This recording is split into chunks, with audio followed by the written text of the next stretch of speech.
Hello, everyone. Welcome back to the channel. It's been some time since I've done any kind of live stream.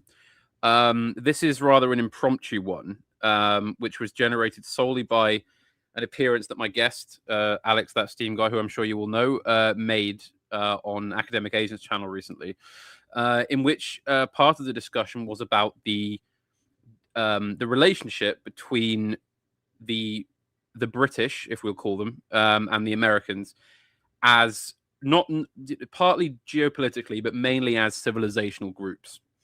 And that kind of really got me thinking, because, of course, we do have what we might call a link with the Americans, that has been, attacked and praised by various different people over time, especially on the right, which has kind of at different times taken both positions. So I wanted to get Alex on to basically pick his brains on this question.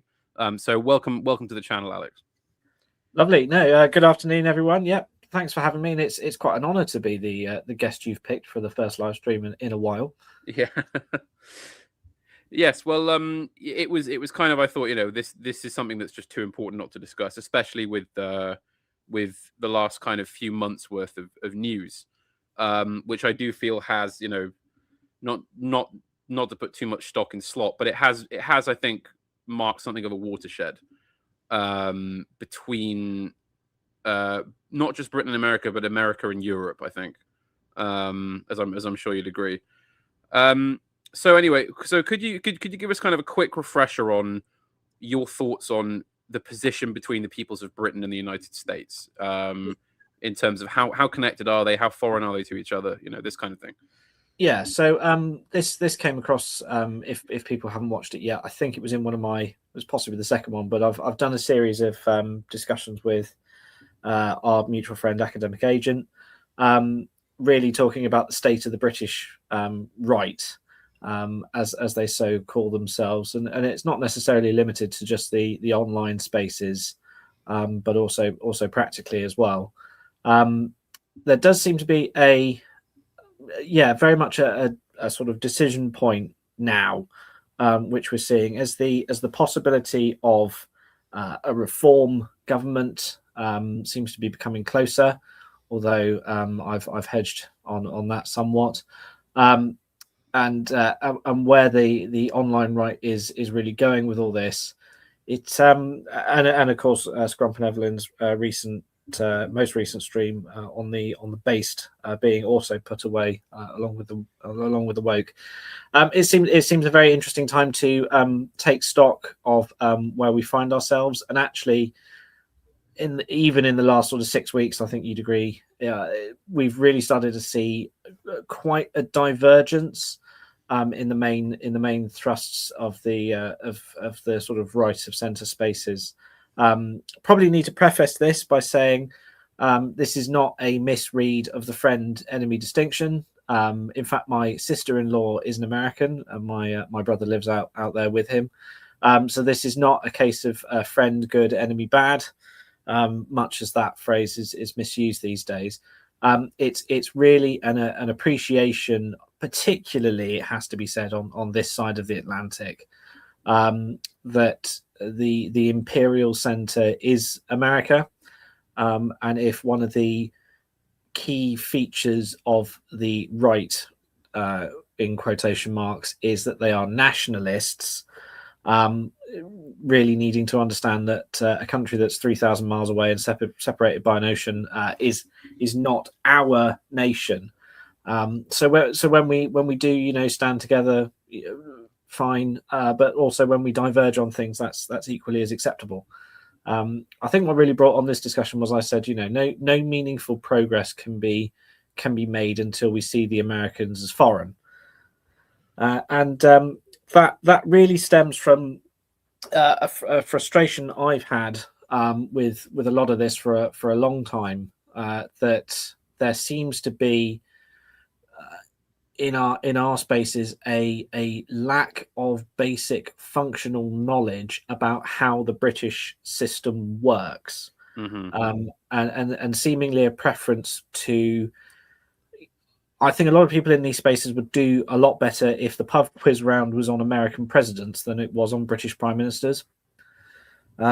So we tend to use the term "we" quite broadly, and we see the Americans as sort of interchangeable with ourselves. We see ourselves as the West or the Anglosphere, without really breaking it down. And I suppose in the first analysis, trying to break down the sort of where these lie, I think you could sort of see the British who never left the island, so the English, Welsh, the Scots, and the Irish, who stayed in the British Isles as the sort of first family of the Anglosphere. I tend to regard the Anglophonic countries of the empire, so basically Kanzuk, minus the UK, obviously, as our sort of first cousins, because obviously they went through Dominion status, and their relationships are much closer to ours. There was obviously a massive push for emigration from the British Isles out there in the 50s, so the actual familial, actual blood ties are much closer than they are. The Americans are more like second or third cousins. So yes, there is a family relationship, but obviously their founding myth is the break with the crown. Mm-hmm. And not only is it that, but it was also 250 years ago. So yes, they have a kind of British system, but it's an idealized version of what the English Enlightenment thought a republic should be in like the 1760s. So yeah, you can see it more as like the break between sort of Quebecois and French, as opposed to Pidgin French or something like that. It's a yes, they are a diversion in the family tree, but it's much further up the tree, I think, than people really realise on that. And then of course after the break with the crown, they've had pretty phenomenal waves of immigration. The actual nature of how the constitution is interpreted itself has sort of changed radically, 3, possibly 4 times. I know they like to think the Civil War was a big break, and then the sort of Wilson regime, and then ultimately the Civil Rights Act, up through LBJ and all the rest of it. So they're on the sort of 5th iteration of a shadow of what the English thought they should be. Whereas we're on that direct lineal descendant from pre-colonial England, obviously having never left the island. And the rest of the empire is sort of our first cousins. So they've kind of made the break. Some of them, of course, the king is still their head of state, so they're much closer to us than the Americans are. Yeah. What that means functionally for us is that the debate ends up being quite limited, both in scope and impact. I was quite critical in those conversations. That's not critical. It was, I want to impress on people the necessity of thinking about the time that we have left, and that we have to do these things. A reform government looks likely in 29. It's looking like, unfortunately, the Reform Party is not only the reincarnation of the Tories, but it's also the reincarnation of the neocon wing of the Tory party. So if anything, 2029 will look closer to sort of 1999 in our Anglo-American relations than we would like it to. I must I just to add on that, just sorry to interrupt, but the biggest worry, or one of the big worries I have in the sense of what reform is I worry that they're actually the solidification of the past 30 years of British history, that they're actually they're not a reaction against it. They are the stamp of approval, basically. When you look at the way that party operates, the manner in which they use political rhetoric, and it must be said, the ethnic makeup of the party. Yeah. I wonder if they're actually a more dangerous force in that sense than a party like Labour, for example, which ironically pays more rhetoric to the past 30 years of politics, but somehow manages to embody it less, if that makes sense.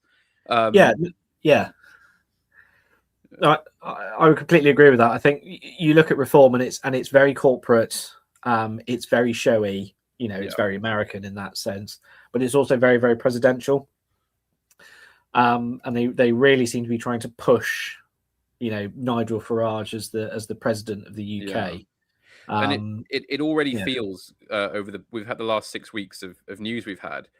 What's interesting is that I think reform now feel out of date, because it does rather feel like MAGA, at least on this side of the Atlantic, it feels like MAGA has kind of crashed and burned so hard that it's like, well, now Farage and his movement just feel like they feel like something from 2018. It's very kind of, if it almost feels like in a few short weeks the political moment has switched on them, and now all of a sudden it just seems backwards. I don't know if that's just me or if that's the average voter would agree with that.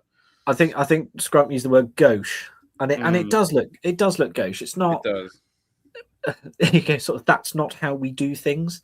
Mm-hmm. With the big sets and the fireworks, and he's obviously been to APAC too many times, and we don't do APAC in this. Politics is sort of fuddy-duddy and a bit boring, and it's done in parish halls, with members of the WI handing out tea and cake.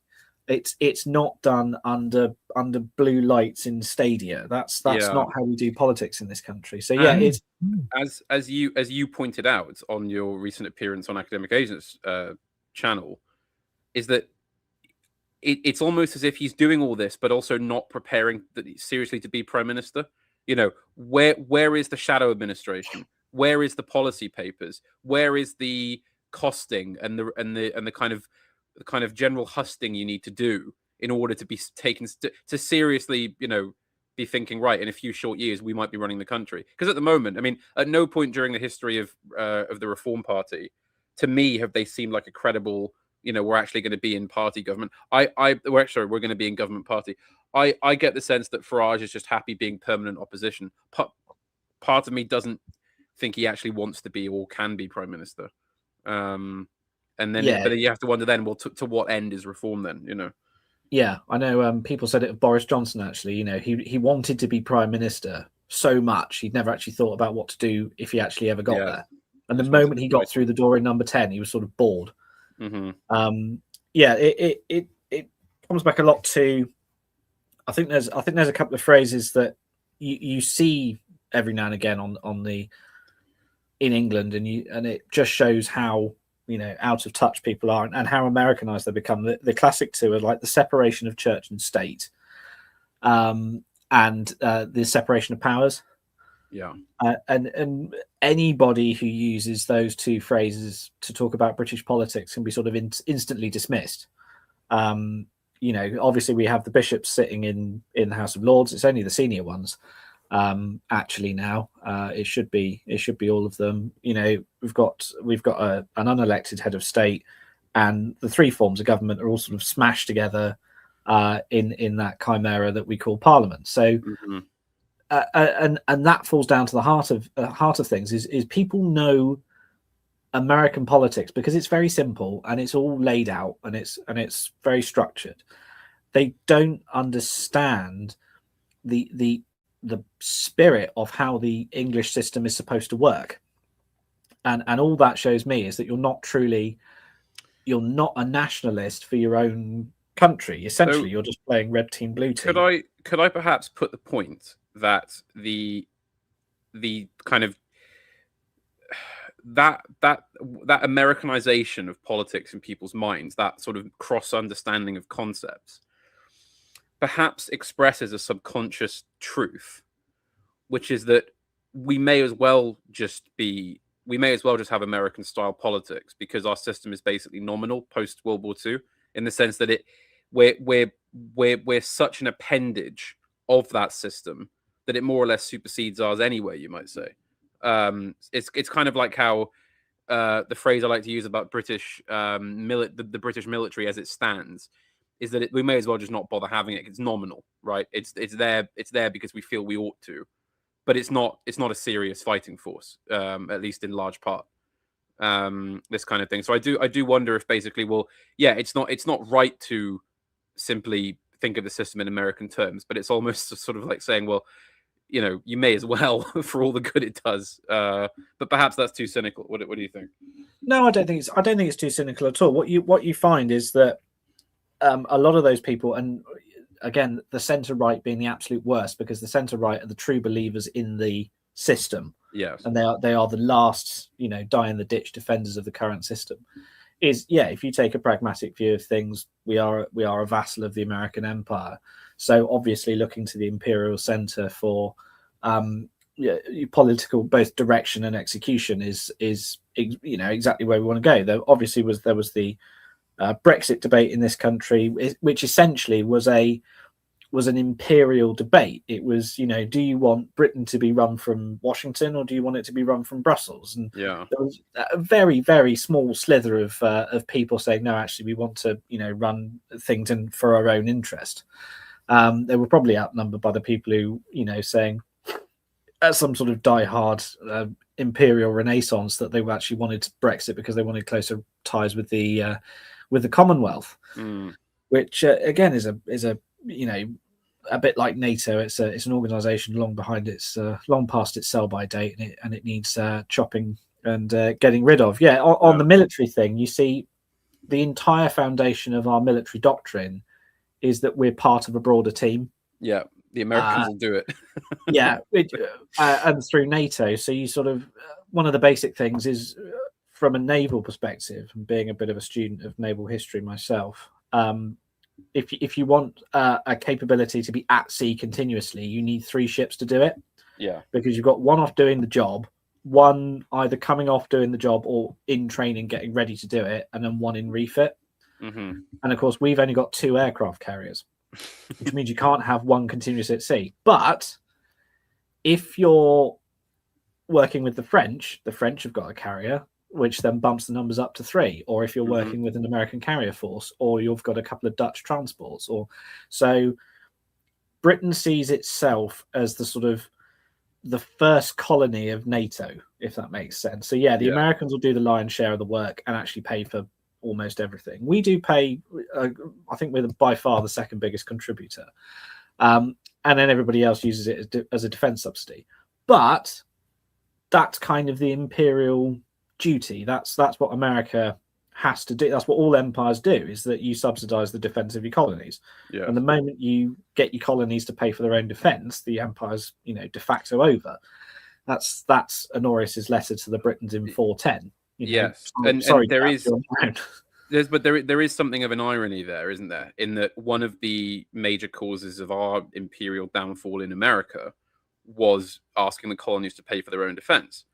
And I'm not certain, because there's so many different strains going on at the moment, and there's so many kind of bizarre signals from Trump himself that it's not exactly clear. But it does almost seem to be replicating itself the other way, doesn't it? In that America is looking at Europe and going, well, the money just isn't there anymore, chaps. I mean, in order to be paying for European security, which to a large part they have been.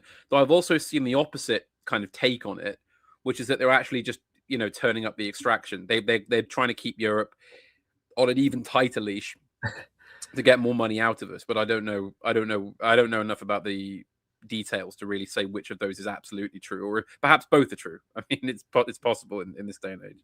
Yeah, I maintain that one of the reasons we're seeing the collapse at the moment is there's about 3 or 4 mutually contradictory things that are all true simultaneously. Yes. So, and Trump really doesn't help himself because of his tendency to taco. What was it? I've forgotten what it means, but basically Trump always chickens out. Trump always chickens out. Thank you. That was it. Greenland in 100 years' time is going to be seen as basically the point at which the downfall of NATO became inevitable. Mm-hmm. I think it's not going to be overnight, and it probably won't be for 15 or 20 years. But after the dust has settled, that will be seen as the point, because that was the trick of the empire, and the Brits knew this. And in fact, most empires in history have learned this quite soon on. Is your colonies are not there to be bullied. You extract resources from them. You are an assured market for them.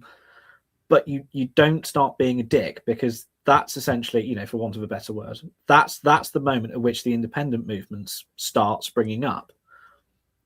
And just the fact that senior figures in the European defense sphere are having to model a scenario in which the Americans, you know, the senior partner in NATO attacks another NATO ally, the magic is gone. And Mark Carney's brilliant speech to the World Economic Forum, where he essentially says, yeah, the boom and truth regime is dead. Mm-hmm.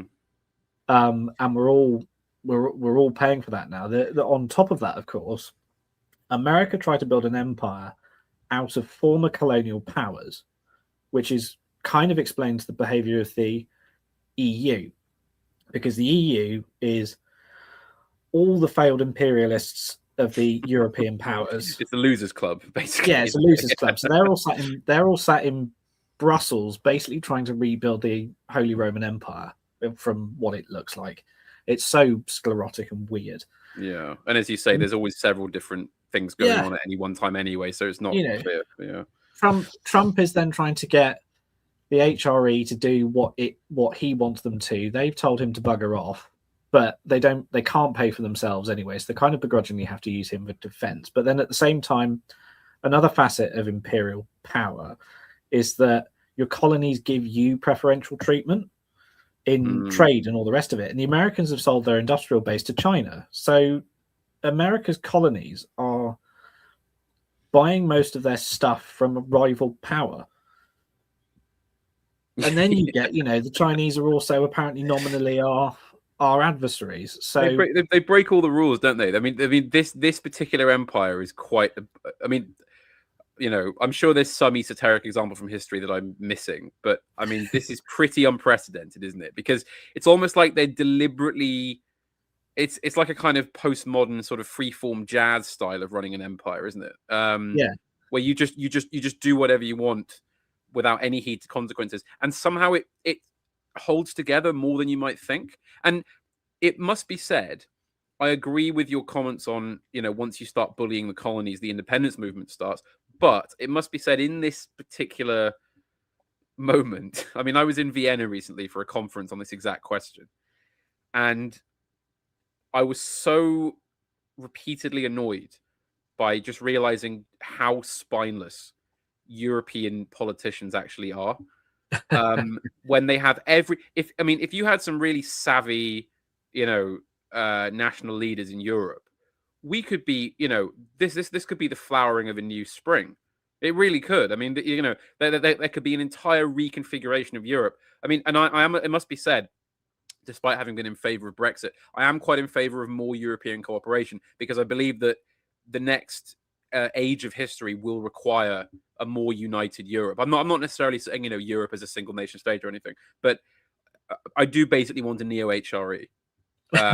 Because I don't really see any other way we can deal with these problems. But it's we've had since 1945 generation after generation after generation of men who just their fundamental soul level conception of politics is all about kind of quietism and surrender, and just letting the Americans do what they want on the upper floor of the building, while we kind of scurry around and just do kind of tiny sort of intra level stuff.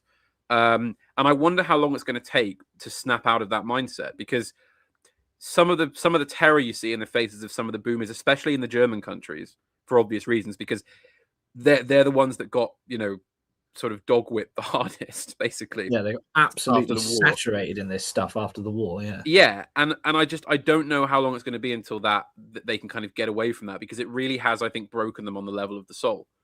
France has got a bit of an advantage in that the French were never that easy with the Americans. The French always chafed at NATO and at the idea of the Atlantic Pact. They were never really that on board with it. And it must be said, I think they did have some exceptionally good leaders in the last kind of 50, 60 years. Valéry Giscard d'Estaing would be a standout, in my opinion, in that he did actually come in and kind of, well, it sounds really stupid to say it, but he came in and did things that were actually in the interest of his country. I mean, how many leaders of the last 50 years can you say actually did that? You know, he came in and built lots of nuclear power plants and the TGV, and he was very kind of kind of monarchical in his style, which any leader of France has to be. France is by default a monarchy, and it never will be anything else. You can't run France through kind of soft kind of Westminster style government. It has to be authoritarian. And he came and did that. So I mean, so it's and then of course you got all the countries in the kind of Med Belt, which have had some very strong leaders in them, but just simply don't have the economic or military power to really make an impact the same way that countries like Germany, France, and Britain do. So it's a very fraught situation. But if we do have some good leadership in France, in Germany, and if only here, then things could definitely change very quickly in the future. Yes, no, I completely agree with that, and it touches briefly on that sort of the American right's propensity to show a street in I don't know Bedford up north and go look at all the Pakistanis Europe's lost, and you go silence 52% white country. On a very basic level, the Europeans, if they can ever snap out of this, I think will snap out quite quickly. You read in your history books, don't you? The Dark Ages, even if nominally you start pushing the end date of the Dark Ages back sooner and sooner and sooner. Yeah, it was still the Dark Ages. Minimum was still sort of 300 years.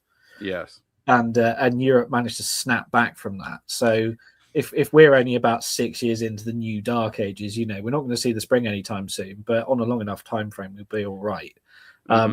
The Americans, though, I don't think have that cultural depth, and they really are the true propositional nation. Yes. The only problem with a propositional nation is if the proposal ever shifts, then you're just something else now. You got nothing to stand on.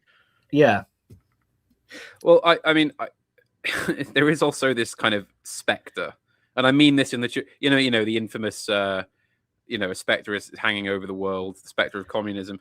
In this case, it must be said, and it isn't said often enough, the specter overhanging Europe is Hitler, because if you're going to seriously run a nation state in the mold of statesmen prior to 1945, you're going to have to think in terms of blood and soil and ethnos and zero-sum competitions for things like resources and access to various things. And the problem is that as soon as you start thinking like that, I mean, those kind of politics that we saw in the interwar and then through the 1940s, just they're not off the table. And I do wonder if a big part of the psychological force keeping Europe down is basically, well, the last time we had any kind of real independence, we had Hitler, and we had just the biggest catastrophe of human history. It's sort of like, well, can Europe be trusted not to, in modern parlance, spurg out once? I mean, because let's be honest. I'm not arguing this facetiously. I think it does deserve to be taken into consideration. If France and Germany, say, once again become truly independent powers with truly independent leadership, all the old geopolitical problems are going to come back. I mean, you're basically back in. I mean, given the current borders, you're back in what, 1919, aren't you? Pretty much, yeah. Yeah, straight away. I mean, I have heard discussion that basically you could use Russia as the leverage, which again, this is just we're going back again and again, aren't we? But the problem is that Russia as leverage is a rhetorical position, because I mean, some would disagree with this and they would have some fairly strong arguments, but I think that Russia is only a rhetorical threat. They're not a serious threat. Putin does not have the capability to march troops all the way to the Atlantic like Stalin did. It's simply not remotely possible with current Russian strength, current Russian demographics. So, if you were clever about it, unlike the current elite, you could maybe use the Russian thing as a kind of, well, let's work together pretext. But how long is that going to hold? Is that going to hold together?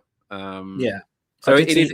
So basically, it is. I think it is a question of, well, if Europe does again become an independent, a set of independent powers, how do you stop intra-European bloodshed? I did see somewhere somebody trying to argue that oh well, if the Americans pulled out of Europe, you know, the Europeans left to their own devices, the Russians will just steamroll through Germany. And I sort of retorted with no, the Germans will go back to buying cheap Russian gas and rebuild their chemicals industry.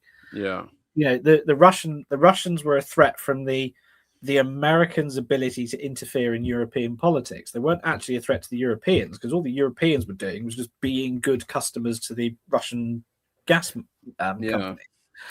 So, yeah, you're quite right that the Russians are a rhetorical threat more than anything. They are. It is the butting up of two spheres of influence. On the European question, they probably go back to even like I think before the Napoleonic Wars, isn't it? Really, because you're not talking about Europe in its whole. You know, we're not talking about the Spanish and the Italians. We are literally talking about the Brits, the French, and the Germans, with the Russians on the side. You know, there's no modern equivalent to Austria-Hungary. No.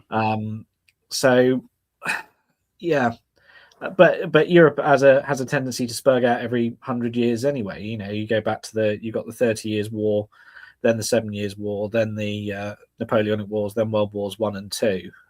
So yeah, they're about ready for something like that. But then of course the demographics aren't there.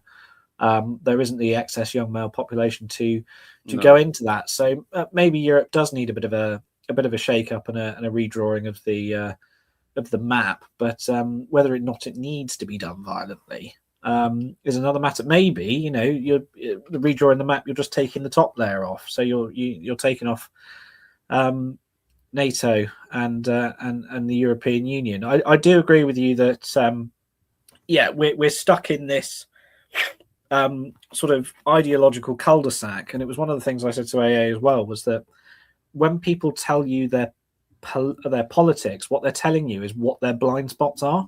Yeah. And so when somebody says they're a leftist, it means, you know, or I'm a Marxist, that means, right, so you're not prepared to analyze the problem through any lens that isn't Marxism. And it's exactly the same with you know, anything that looks like Nazism is verboten. The problem with that is that National Socialism is like how you run a country. Well, yeah, I mean, especially in the modern day and age, in this, you know, age of managerialism and kind of technocracy, which, let's face it, is more or less required now. That is, yeah, as you say, it's how you run a country.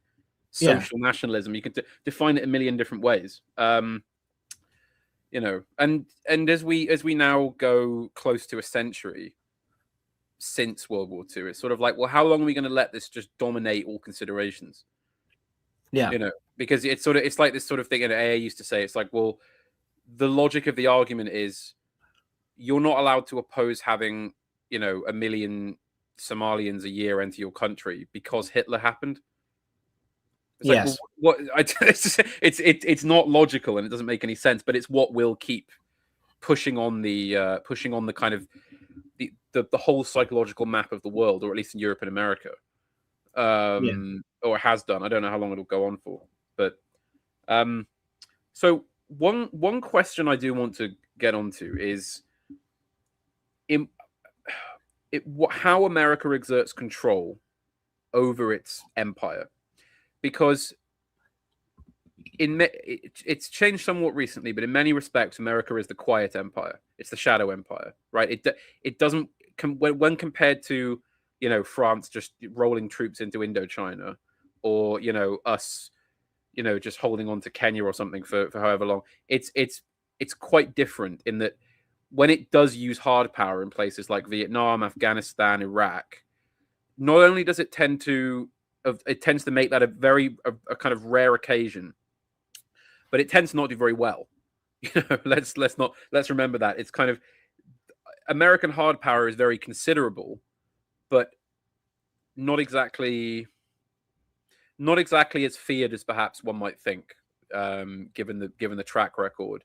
And I think that in a place like Europe, it's never so much been the hard power as much as it's been things like what they did with the pipeline. You know, we have enough hard power and enough soft power to cover it up, that we can go in and snip a pipeline and make sure that you stay reliant on American gas and not Russian gas, despite the fact that you obviously would just buy Russian gas if it wasn't for us forcing you to buy ours, or just things in the cultural sphere. I mean, it's a murky area, but we know now all about the different sort of cultural ops that were done through the CIA, all through the post-war period in America, on their own people as well, but also through Europe. I mean, the kind of big program to push African-American jazz singers, for example, in Europe was heavily funded and subsidized by the US government.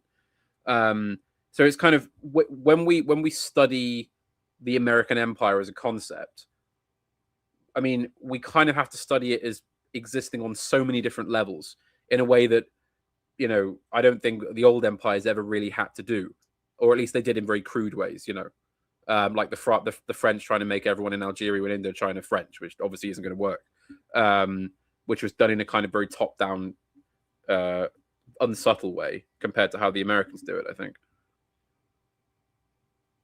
Yeah, I think you sort of flip it on its head and say the one thing the Americans learned from previous imperial powers was never declare yourself an empire. Mm-hmm. Don't go in and plant your flag, or like we did, and just manage the place quite openly. That you were being governed well. Don't go in like the French and just try and declare everybody to be French.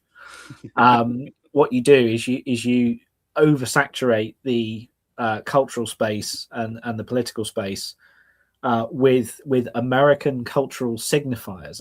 Actually, going back to Adam Curtis, An Ocean Apart.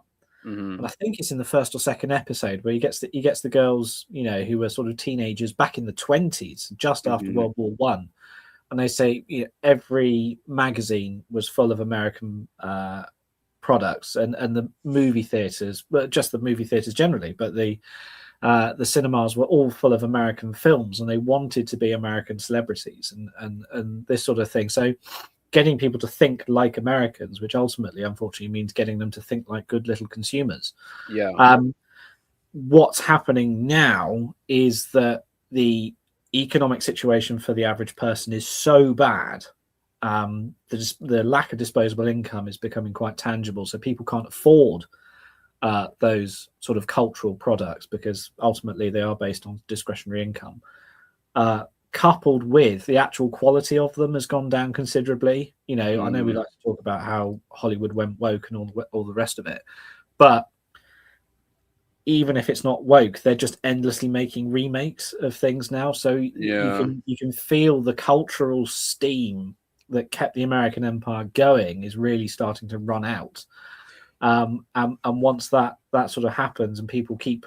The problem with making people good little consumers is that they always want to consume, and if the slop just ain't there, they're going to go looking for it somewhere else.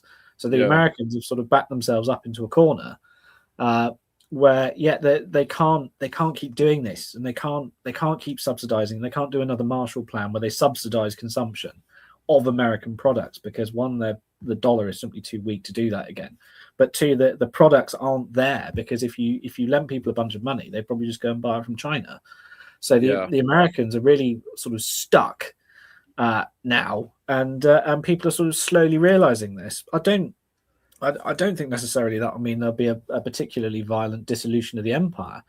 It will just sort of fizzle out as people relearn. One of the things that the WEF was quite conscious of, I think, was the sort of the breaking apart of globalism back into regionalism and nationalism. But that's and we can get in the forefront of this. And basically that's just the American empire sort of overextending and fizzling out. Yeah, more than anything else. It is, and I think you've basically summed up the whole problem there. Right? Is that in order to maintain an empire like America has, you need a lot of money and you need hard power. US hard power is basically still considered to be powerful, but it's more and more of an unknown quantity. In that, because they're so reticent to use it, we just don't know. I mean, a converse example would probably be something that I find very interesting is that we tend to consider the British Empire to be over by sort of 1945 in the popular conception, sometimes even earlier. But I look at wars like, for example, the Malayan Emergency in was it 1952, 53? Yeah. Where there was a massive communist uprising and insurgency in what was then the Federation of Malaya under British control, and we completely defeated it. The army went in, the Royal Marines went in famously, and we just used jungle warfare and I won't call them concentration camps because, to be fair, they were more like fortified villages where you just keep the civilian population contained, and we won. We militarily defeated the insurgency, and then for a good few years just carried on business as normal in that colony, and then eventually they became independent under a non-communist regime. And it's sort of like, well, we even in the very fag end of British power, only a couple of years before Suez and so forth, we still were able to go in and defeat a major insurgency with direct hard power and military force. Same thing funnily enough with Suez. Everyone remembers it as being a disaster, which it was diplomatically, but militarily it was completely successful. The canal was taken in like less than 24 hours. Obviously I have connections with Kenya, or Kenya as it was, and down there, there was something called, which we call the Mau Mau. Well, there's a kind of a debate over whether or not that they existed as a unified group, or whether it was a kind of just a bunch of sort of savagery in the jungle or in the hills. And we went and defeated that too, largely with other native troops. This kind of thing. So I would actually have expected more American hard power responses than we've seen, given that it does seem to be looking a bit wobbly, because that is a good way to reassert yourself. And I did think Trump was going to go for it, but of course the problem he's got is that, of course, the original MAGA base was very heavily predicated on no more foreign wars. Yeah. And it comes back to that, trying to be an empire without just telling people you're an empire. Yeah. I know it's one of the things that we often say about the British Empire, was particularly in the second half of the 19th century, there was a very, very conscious push to make the British people think of themselves as an imperial power. Well, that's when it was invented. We didn't think of having an empire before then, really. We just had sort of foreign territories that we'd got sort of somewhat by accident type thing. And then all of a sudden in 1880, kind of, Joe Chamberlain and Lord Salisbury come along, and Disraeli, of course, a little bit earlier, and they kind of just invent the propaganda and the diction and the grammar of empire. Don't they? They kind of just invent the whole thing. You've got those wonderful, Edwardian posters, and they just say it flat out. They say, "Learn to think imperially." Yep. Empire Day every year. Day, yeah. It's sort of, and of course, when Queen Victoria's funeral, you make a massive point of bringing troops from all over the empire to show them, and then the Daily Mail gets printed in gold paint and all the rest of it. So. And remember, of course, she was made Empress of India in an enormous propaganda move. And then for the succeeding few monarchs, you have the Durbar. So every time there's a new monarch, they have to be the massive, elaborate, ancient coronation ceremony here in Britain. Then they have to travel sort of 11 months on a boat over to India and have a massive, elaborate Durbar in Delhi with millions of Indians and sort of, sepoys and all the princes and nobles of India parading before them. It's as you say, it's this really kind of, we're going absolutely full on no, we are an empire. We are the empire, the imperium. Every subject of this empire must know so. Which is the opposite of what the Americans do. Partly because I think the proposition they're founded on simply can't handle that. Yes, yeah, their entire fabric of their being is to be an empire without being an imperial power. Yes, but and then there's that great sort of contradiction in the American power sort of character where they just want 50 acres and a mule, but they want it at the frontier. So they've got this sort of frontier spirit, which once it gets to the West Coast, is kind of frustrated and needs to go somewhere else, and they've never worked out where it's going to go. But then there is I think in that a kind of internal conflict with what it's a question over defining what is the American spirit, because I was in great sympathy with the original MAGA movement. I know it was probably astroturfed and controlled from the start, but what people thought it was made a lot of sense. right? America first. If I was an American, that would probably be my position, right? It would be the Yes. kind of, well, look, I want to have my property and my things and my family within what America is, and I don't want to be sponsoring all these kind of foreign entanglements. That, because remember, I think at the beginning, even bigger than the immigration issue was end the foreign wars. Why are we? The American people were thinking, well, we were told that us intervening in the Middle East was a one-time thing to get revenge for a great wrong that was done to us, and everyone was in favor of it for obvious reasons. Because why? That does make sense. Even if you're not an imperial power, you've been wronged. You have to go and put the situation right. Yeah. And then it's like, well, hang on, we were told mission accomplished, 15 years ago, and we're still out there now, failing to control a few bizarre Middle Eastern sort of hotspots. Let's get out of there.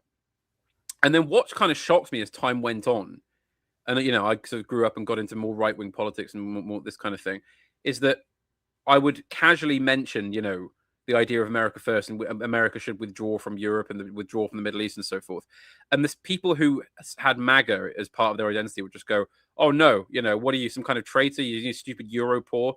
This is our empire, man." And it's sort of like, well, is MAGA a movement that began as kind of anti-imperial, kind of America first type stuff, and has mutated into the American equivalent of the Edwardian think imperial movement, basically, where it's sort of like, well, is Trump actually just the realignment and getting every American to understand that they are an imperial force? Yeah, there might be a lot of truth to that, but I really don't think it's working. MAGA has functionally imploded, I think. Really, it is just the MAGA movement is basically just Trump and Jared Kushner now, and that's it, and maybe Mark Levin every now and again. So yeah, there is a lot of betrayal. I was actually watching last night Shoe on Head's most recent video. There's a name from the past, though. There is a name from the past. She's still making content, bless her, and it is extremely good content. Really? Actually, it is. Go and watch her latest video. She's reviving her old it's like a horror news thing where she goes through everything that's happening, and she is. I will say it now. I want AA to interview Shoe on Head, because she is the left deviation of the sensible centre, because her thing is she just wants politics to be normal. And exactly as you said there, she's saying, I thought MAGA was about end foreign entanglements, renationalize, redomesticate industries, bring the jobs back, bring the economy back. We're going to do things. We're going to take a couple of steps back from the world stage and sort our own mess out. And obviously, she's been a lifelong Democrat supporter, and is just saying, I thought we were about free healthcare and workers' rights, and neither of the two parties are doing anything close to what they're supposed to be doing. So she's sort of looking rather despondently on that. It's a fascinating video, and she does come across as very sensible and very centered. That is interesting. I have to say, I did not expect Shoe on Head to get brought up on this stream. Yes, you go. Oh yes, I was also watching. Was it Rucker Rucker and Louder with Prada? Return to tradition. Yeah, it is going to be 2015 forever. Yeah. Where's good old Milo Yiannopoulos when you need him? Bring God, yeah, yeah. But it's but that's the fundamental contradiction in the Americans, and yeah, they do have a pioneering spirit, and there's a lot to be said for that. I know the Americans constantly sort of when we set ourselves to a task, we say, how can it be done, not why shouldn't it be done. Mm-hmm. And there's certainly a lot of positives to be gleaned from that. They can still do some very interesting stuff, but on our side of the pond, I think I had to sort of smile, a mournful smile, when you get sort of Keir Starmer, the chief colonial administrator, coming out, and I won't even grace him with the title of Secretary General, but or Colonial General. Yeah, he comes out and says, the highest priority of my government is to reduce wait times in the NHS, and you think, sort of, Jesus, is our outlook that small? Yeah. We as a country are just scared of politics, as are most Europeans. We are scared of asking for anything beyond kind of vague normie outrage about bins being collected. Yeah. That's where we stop.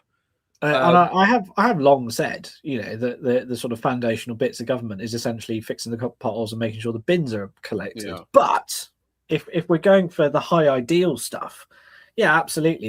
You sort of go, yeah, I want you to do the basic function of government and something else, grab our destiny and give it a shake. And it's like, oh, they really don't have anything. I mean, I gotta say something quite dark, actually, but I was just, I mean, it chimes with the mood of the hour, I suppose, with all the Epstein stuff. But I was recently reading a book on Jack the Ripper, of which I'm kind of, that's been long been interested in that kind of thing since I was quite young.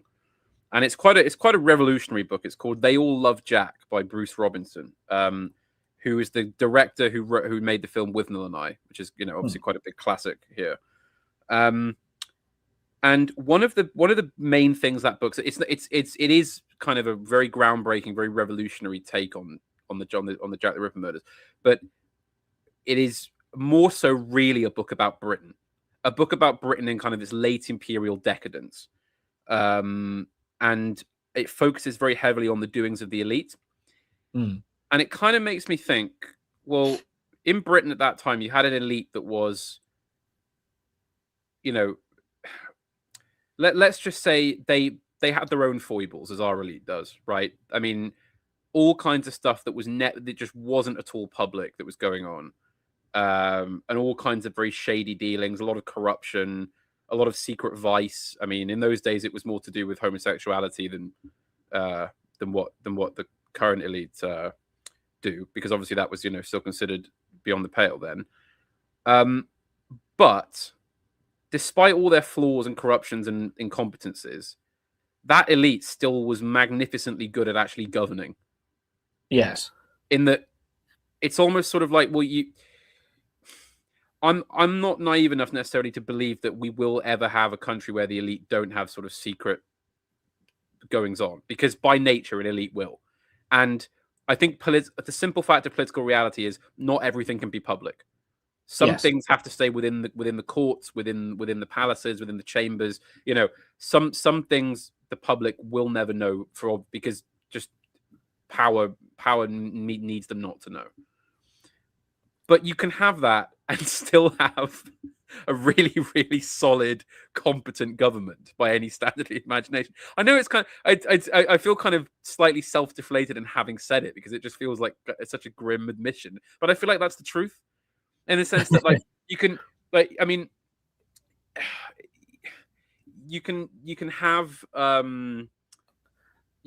have competence and corruption in the same person. Very often you simply do. Yes. I was listening to for some reason my YouTube feed is very strange. It not only does it give me shoe on head videos, but it also gives me old Scrump and Evelyn streams. I sort of listen to them because Scrump and Evelyn's content, for anybody listening, is absolutely essential. Yes. Sort of timeless content, because it's not responding to anything in particular. It is base analytical methods. Yeah. And I've yet to see them be actually wrong about anything. No, I've yet to see them be actually wrong, which is why they can read the political future. And it just so happened it was the one with Harry Robinson, and it was about how competent are the elites, and they were going on about HS2. And I think Harry just rather flippantly says, sort of as an offhanded comment, he just went, "I don't care how corrupt they are, so long as the bridge gets built." Yeah. And you kind of feel like that, all the time. And there's also, meritocracy is a lie, which is meritocracy is just how they keep, the downtrodden. Yeah. So what we ultimately, you sort of come to the conclusion that what we call corruption is just the elites talking to themselves, because that's how they stay an elite. What essentially anybody who cries corruption is just bitter that they didn't get the money. Yeah, kind of. Obviously you want a little bit of free and fair competition, and you want a little bit of meritocracy just to keep the churn of competency up. But ultimately, an elite is built by nepotism, which for some reason we think is a bad word. What I find especially galling about liberals and liberalism is that they believe that they invented things like meritocracy, aka getting in outsiders occasionally to become elites, because that exists in every system. Even the most rigidly feudal system will occasionally have to bring in new blood, because it's like saying, well, you know, feudal systems are an engine with no petrol. It's like, well, that can't be true because they wouldn't function. Yes. It's. I mean, the example I always use is someone like Thomas Cromwell, right? Son of a butcher, ended up becoming Lord Chancellor in the Tudor period. I mean, it's you don't need liberalism to have outsiders come in, because ultimately, if someone is competent and savvy enough, they'll do well in any given system, even if it's very rigid. They'll still find a way. We don't necessarily need liberal ideas to actually affect these kinds of things. And but my ideal is simply a system that doesn't lie to itself. I mean, if you don't have to have everything be in the public eye, but you can have a system that understands why it works the way it does. I mean, for example, I mean, I'm not saying, you know, we should kind of go this far, but in France, where you had the famous I don't remember the chap's name, but he built a palace called Vaux-le-Vicomte, which is he was this finance minister in charge of tax collection, right? And it was just openly a perk of the job that you'd palm off like 20% of the tax money. and that was it. I mean, that was what in your reward for doing the job competently was you could take home some of the receipts in the till, right? That was kind of it. And I mean, the infamous story is he built this incredible palace called Vaux-le-Vicomte, which is still there now. And it was actually it was much better than the King's Palace, and the King foreclosed on it because he was like, no, that's not allowed. You can't have a nicer palace than me. So he sort of seized it and fired the guy. I think it's one of the things to be said about feudalism, actually. And I'm not neo-feudal by any stretch of the imagination, but it kept wars very, very small, because it was essentially you and your band of mates, you know, as an elite, because it was all based very, very openly on family and inheritance and all the rest of it. And then a competing band of elites would get in a field and sort of, you know, have a bit of a dust up. And that was the meritocratic process, because the winning elite got to govern.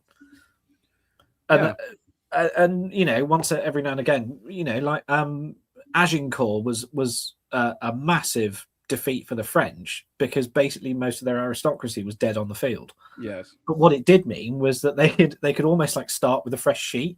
Yes. And actually, you know, not long after Agincourt, the French successfully kick us out of Aquitaine. So, or Gascony, one of those. Yeah, they had they had it in the second half, as they say in American football. But I mean, I mean, the ironic thing is the modern day Germans could do with an Agincourt. I mean, they could really do with a fresh slate of elites, couldn't they? Just people who aren't perennially scared and kind of, you know, cucked within their own framework, and kind of hiding behind German legalism. Is you know, that's the I've read some incredible analysis of how the Bundesrepublik actually works. And the ironic thing is, it's actually very influenced by Carl Schmitt, but they've kind of twisted him into something that he never was. Where they said, okay, so sovereign is he who decides the exception. You must have a sovereign. So instead of, you know, President Hindenburg or the Kaiser or Hitler, we'll just have a constitution be the sovereign. We'll have a non-tangible sovereign that we can't ever affect. So basically, you're just ruled by judges. Yes, I was going to say, because there's a special like judges committee, isn't there? They can just rule things to be illegal by fiat, under with no real supervision under any other organ. You know, which is, and it's the fact that it was constructed that way is quite incredible. Whereas the French are still very, very open that they are essentially the ancien regime with an elected monarch. Yeah. I mean, because imagine having had the trauma of the Third Republic. Yeah, I mean, you could. There's no way you're going back to that kind of liberal parliamentarian system. It won't work. I mean, no Frenchman will ever forgive that system because it led to 1940. It led to the worst humiliation in the, you know, since the Franco-Prussian War, basically.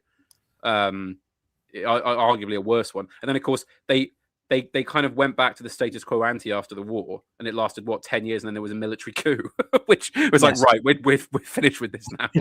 Seriously, guys, this really doesn't work. Yeah. I mean, one of the probably, what is that? Probably the only military coup to occur in a sort of developed European country post 1930. Yes. I mean, that was they were like, right, we are not carrying on with this system. Yeah, and you can even sort of see it. You can even sort of see it in the Italians. The Italians were much happier if they just went back to a sort of region of city-states and the Papal States. The reason the Italian government doesn't work is because it still isn't really a country. I mean, I am very philo-Italian, and I spend quite a lot of time there, and I do genuinely love the place. But I always get into arguments with Italians over the fact that I believe that Italy is basically a fake country. Because I always say this, and they always get very annoyed, even that you can kind of see deep down that they know it's true. Like it was basically forced by Cavour and Garibaldi. Yes. And... Well, my both my parents actually. But my dad is ex-Navy, and we spent 2.5 years down in Naples. So down in Naples and the two Sicilies, and you go past the King of Naples palace in the Piazza Bellini, I think it is. Somebody will correct me in the chat, but it was a very different place, and one of the most stark things I ever had was Mum went rowing, and her rowing coach was a local chap, and he actually married a Milanese girl. And when she was close to giving birth, he sent her north back to live with her parents in Milan. So the kid was born Milanese.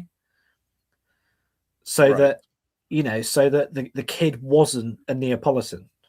No. And you couldn't imagine something like that happening here. I know we've got the North-South divide and all the rest of it, but nobody would actually send them back just so they weren't associated with the place. No, and I've spent, we spent time there and sort of travelled around, and we went to my favourite place in Italy. I think is Emilia Romagna, and probably places like Siena, and Parma, and it is a completely different country to the south. It is completely different country, and then Rome somewhere else again. Yeah. I mean, I once drove from Rome to Naples, and I was like, this isn't the same country. I mean, even geographically, it doesn't feel like the same country. It's like, I mean, the Mediterranean is truly a fascinating part of Europe, partly for the reason that it feels so different from going to somewhere like Berlin. I mean, or anywhere in Britain, because, I mean, large chunks of Lawrence of Arabia were filmed in southern Spain. To put that into perspective, I mean, that is how different it feels. I mean, in southern Spain, there are just deserts. There are actual deserts in some places. Very, very beautiful deserts. But it's sort of like, I mean, will we ever? I mean, we were discussing this a lot when I was in Vienna about a month or two ago. It's sort of like, are we ever going to properly broach the North-South European divide? Because I don't think, say, the Romans will ever accept being ruled from Berlin, and Berlin certainly will never accept being ruled from Rome. This is the old schism, isn't it? Yes. And I mean, it's somewhat of a superficial take, but I've always seen the Protestant Reformation as being basically the Germans realizing that the Catholic Church is just Rome in a non-hard power. Going, no, we can't be ruled from Italy. We're reforming the Roman Empire. Ha! Nice try. There's a lot of truth to that, and I think it's why, when we talk about the Europeans working together, it's got to be through non-governmental means. It's got to be through sort of mutual cooperation and things like that. It can't be. The EU is just too static for the European politics. It needs to have that fluidity. The way I summarize the problem is, what we have now as the quote-unquote European Union is a legislative body. What we need is an executive body. That's the problem. You need something that can actually exercise power, and but without endless bureaucracy and lawmaking and kind of gravy train politics. You need basically like a privy council that has supreme power in Europe, that's made up of like one person from each member state. where they just say, Yeah. right, we're going to do a coordinated military response to, Turkish aggression or something in the Med, so stuff like that. Because the EU as it currently stands is worse than useless. Europe would actually probably be more united and better off if the current EU just vanished from existence than with it. It's gotten to that point. I'm not convinced that on balance Brexit was a good thing, but I also don't think it would have been any better if we'd stayed in, because it's just such a pointless body of laboring and legislating and just failing to achieve anything of note beyond just more obfuscation and enforcing bizarre standards on people. For exactly the reasons we've said, that always, there's the spectre of Hitler. So it's the Germans desperately trying to control Europe without actually controlling Europe. Yes. And of course, checking the French, because the French believe everybody ultimately wants to be French, which is probably their only cultural addition back to the Americans, I think. Yeah. But the European question. It's one of the things I know David Starkey went on about it for a while, and he was actually correct about it. Was Parliament in this country is weird, not because it developed, but because it didn't die. Yeah, most European countries had parliaments, and eventually they just became sort of they were superseded by kings. The useless kings talking shops, power over them. Yeah, and then it comes back to the points we've made about liberalism. The one hallmark of liberalism is that it's just lying to itself. Yes, that's the biggest problem from my point of view. Yeah, so Europe would do better with a Privy Council that was actually honest about being a Privy Council. And was just like, no, we're in charge. You do what I say. Yeah, I mean, this is the great frustration I have, in that I would actually find the current system somewhat more tolerable if they just were honest. Yeah, if they just came out and said, "Look, we don't care about you. We have economic incentives. We're gonna bend over backwards for, and the Americans are king. So that's it." Like if they were open up, but of course, them being open about it would itself be the antithesis of the system that it is. So they couldn't, that wouldn't really be possible, I don't think. But but that's what I was hoping that I'm going to try and steer this back onto America now, because I feel like the discussions over Europe do need to be happening, and I will be trying to do streams on those in the future. But I do want to kind of keep this on topic because of I think it's important at this particular moment, is that I was hoping Trump too, when he came back after having been through what he did in the intervening period, might have his head screwed on a bit more. I was hoping that what he might do is basically just say, right, we're going to do a realistic, bullshit-free realignment with just reality. We're going to just, okay, we don't have the power to do such and such a thing. And I actually did hope when the kind of Greenland saga started, that I thought, well, I mean, from an American point of view, just walking into Greenland, it would make sense if they didn't already basically own Greenland. It's like, but Greenland is covered in American military installations as it is. So what's the point in all the saber rattling? And it's like, and then of course I realized quite a while back that it's like, okay, this isn't going to be about realigning with reality. This is going to be an even more unhinged, cack-handed administration than we had before. You rather get the feeling that instead of it being the return of the king and he's coming for revenge, he was essentially taken aside and saying, "Look, you do what we say, and you'll get a second term." And that's why sort of all the extra electoral manifests obviously is going out on YouTube. I thoroughly agree in the most safe and secure election ever in democratic history. But that it wasn't quite as safe and secure this time round. No. And Trump got back in. So and it just comes back to the liberalism thing. If America had actually just gone, right, it is in our geostrategic interest to own Denmark, we are just going to annex it, come at me, bro, essentially. I'd prefer that. Yes. I'd actually prefer that to what we have now. Because it would be reality. I mean, like if let's say, for the sake of example, that America decides it doesn't like Keir Starmer and wants a different prime minister to run Britain, they could have that sorted in 48 hours. That is the level of hard and soft power they have. They could do it if they wanted to, right? Yeah, so you get Liz Truss. Yeah, exactly. So it's sort of like, well, why are we pretending that that's not the case? Because it is. It simply is. I mean, it doesn't even have to be America. Let's be fair. I don't think Liz Truss was done in by America. I mean, Liz Truss was just done in by international finance. Yes. Which I would say that is heavily tied to the American empire, but it is not the American empire. It is very much also its own raft, the kind of international markets, because the American regime itself very often has to bend over backwards for said international markets. You know, I mean, that's the other thing, is that so few leaders are willing to do anything that will cause any kind of economic instability. Yeah, international finance does seem to be the scorpion on the frog's back, and it was on Britain's back whilst we were the global hegemon, and then it definitely moved over, particularly sort of up to and just after World War One, and you kind of feel now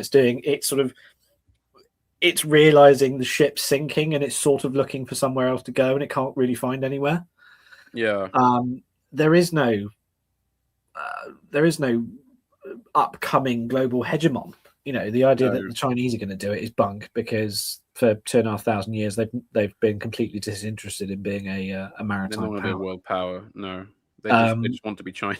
So. Yeah, and nobody else even comes close. So they're sort of a bit stuck, really.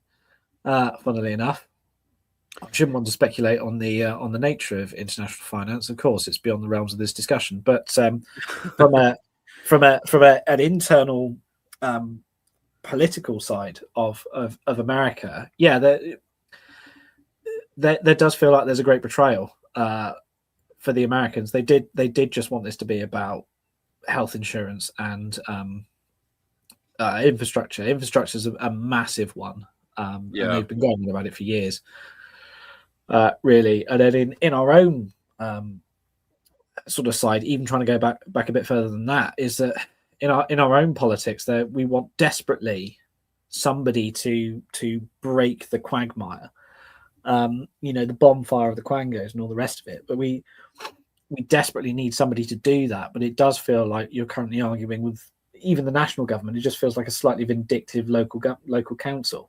Yeah, and it doesn't have the freedom of operation, and it doesn't have the personalities in it anymore. It's one of the great sort of tragedies of managerialism, is that anybody who's got a bit of a spark or wants to think about things in a different way, any of the the great movers and shakers of history, are an existential threat to the mid-bit managerial state. So they're not allowed anywhere near it. So it is just going to fall apart.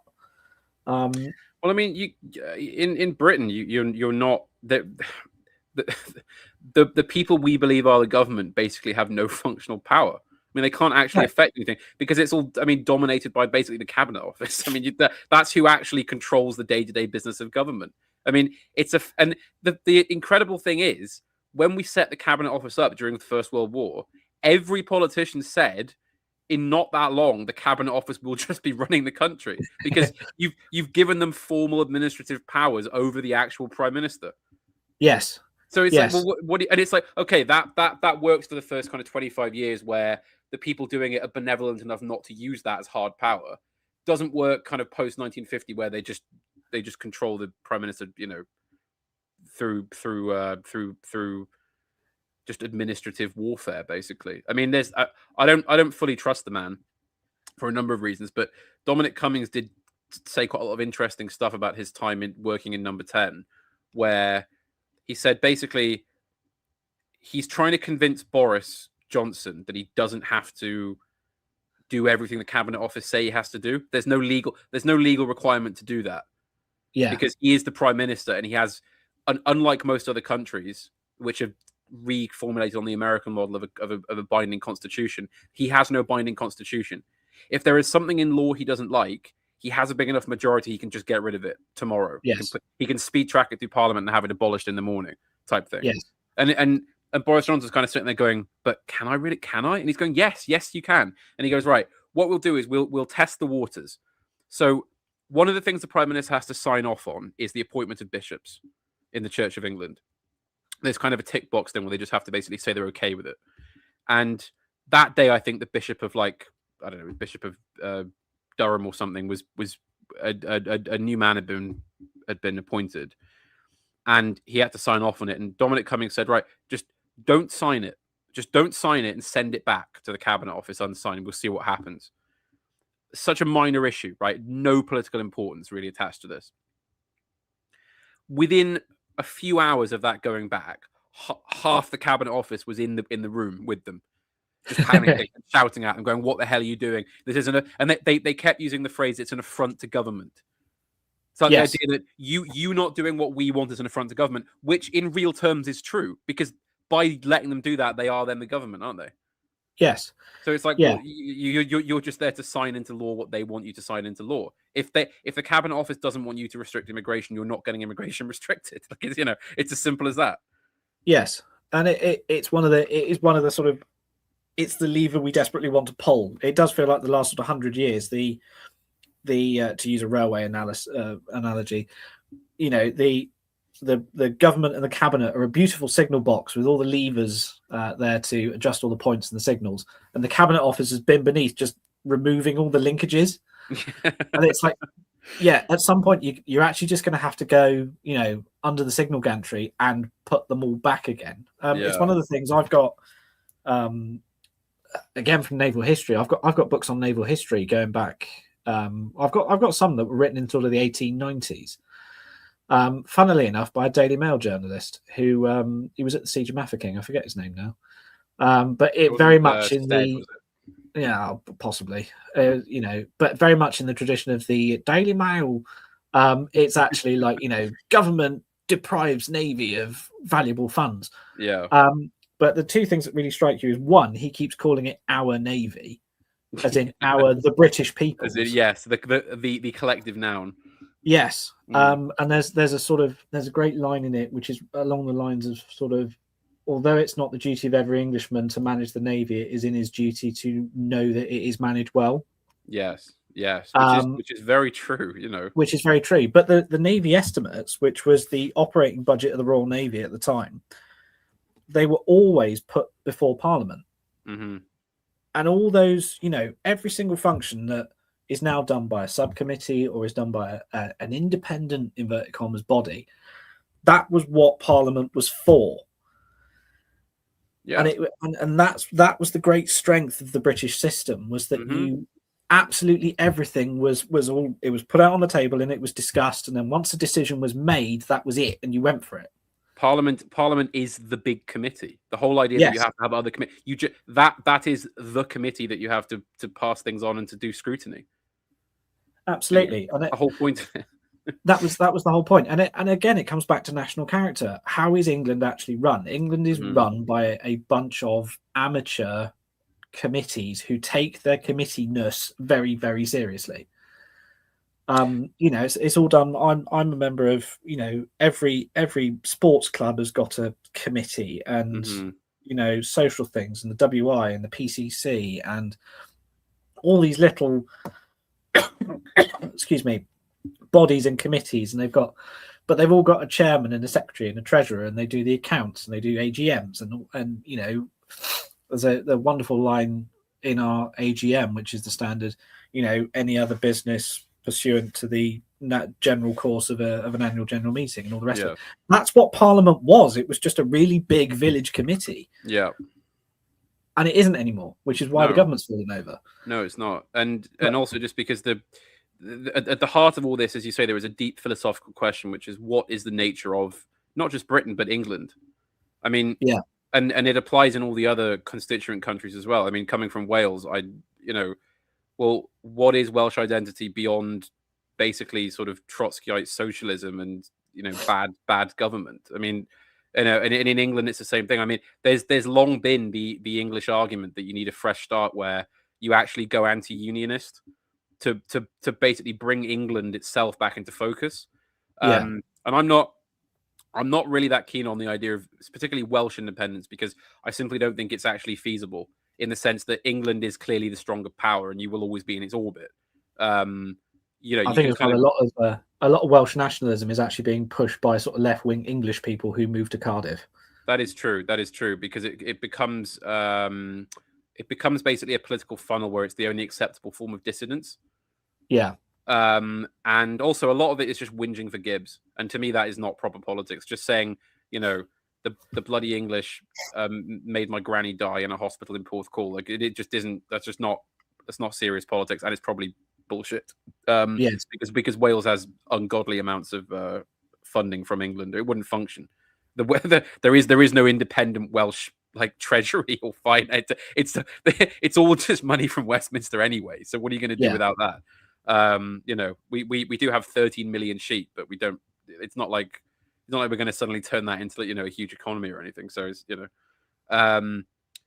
but the whole problem is that to kind of refocus onto America, if we want a Britain, and this is true of most European countries, if we want independent nations that can act on their own terms in their own interests, it's not just that we need a new elite, we need new countries, basically. With like the systems that are, a lot of the time, are going to have to be rebuilt from the ground up, basically. Almost, yeah. Completely reform. And I mean, the number one the number one indicator that Farage is not serious is that he doesn't seem to understand anything about the Cabinet Office or any of the civil service, because even if he was genuinely like some kind of incredible, right-wing superhero who's going to come in and restore Britain to its greatness, the civil service would just have him kicked out. They would unless you're willing to use actual hard power and probably physically remove them from their offices, then you're not going to get anything done. There's quite an interesting tidbit from some of the Cummings stuff that was coming out after he left office, left his job in said office, was about Rishi Sunak. Because according to him, and again, Dominic Cummings, you can't always take him at the face of his word, but according to him, Rishi Sunak wanted to be known in history as the PM who genuinely stopped the small boats. So obviously he wasn't going to, mass immigration crackdown or fly people home, but he wanted to end that as an issue. He wanted to actually control the channel again. And with complete sincerity said, look, I want to do this. And Dominic Cummings said, well, that's great. We are the government. We could do that. And was basically just crushed by the Cabinet Office in a very, very merciless way. And then was, kicked out in an election a few months later. And it's like, well, yeah, that's what you're up against. I mean, the entire system is greater than the sum of the government if you let them do it.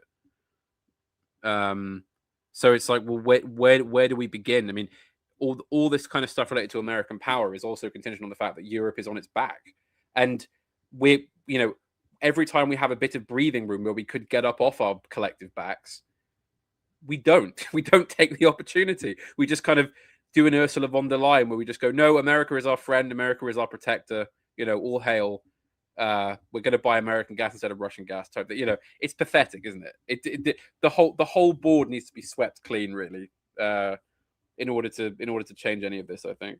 Yeah, it's a spiritual thing, and I think again, the Europeans, we've got such a big, such a deep well of previous instances where it's looked like it's all over, and we've managed to come back from it. I think it's there. We just need to know about it and believe in ourselves. I mean, even the simplest thing in English history, at the Restoration, and I remember doing it in A-level history, so it's probably all, it was all liberal propaganda. But essentially, Charlie II comes back and just says, right, legally it's 1641 again. Yeah. And that's essentially what it is. I know Starkey keeps going on about the Great Repeal Act, but that would have to be ultimately as a starter for 10. Well, yeah. It's just go, right, it's now the 1st of May 1997.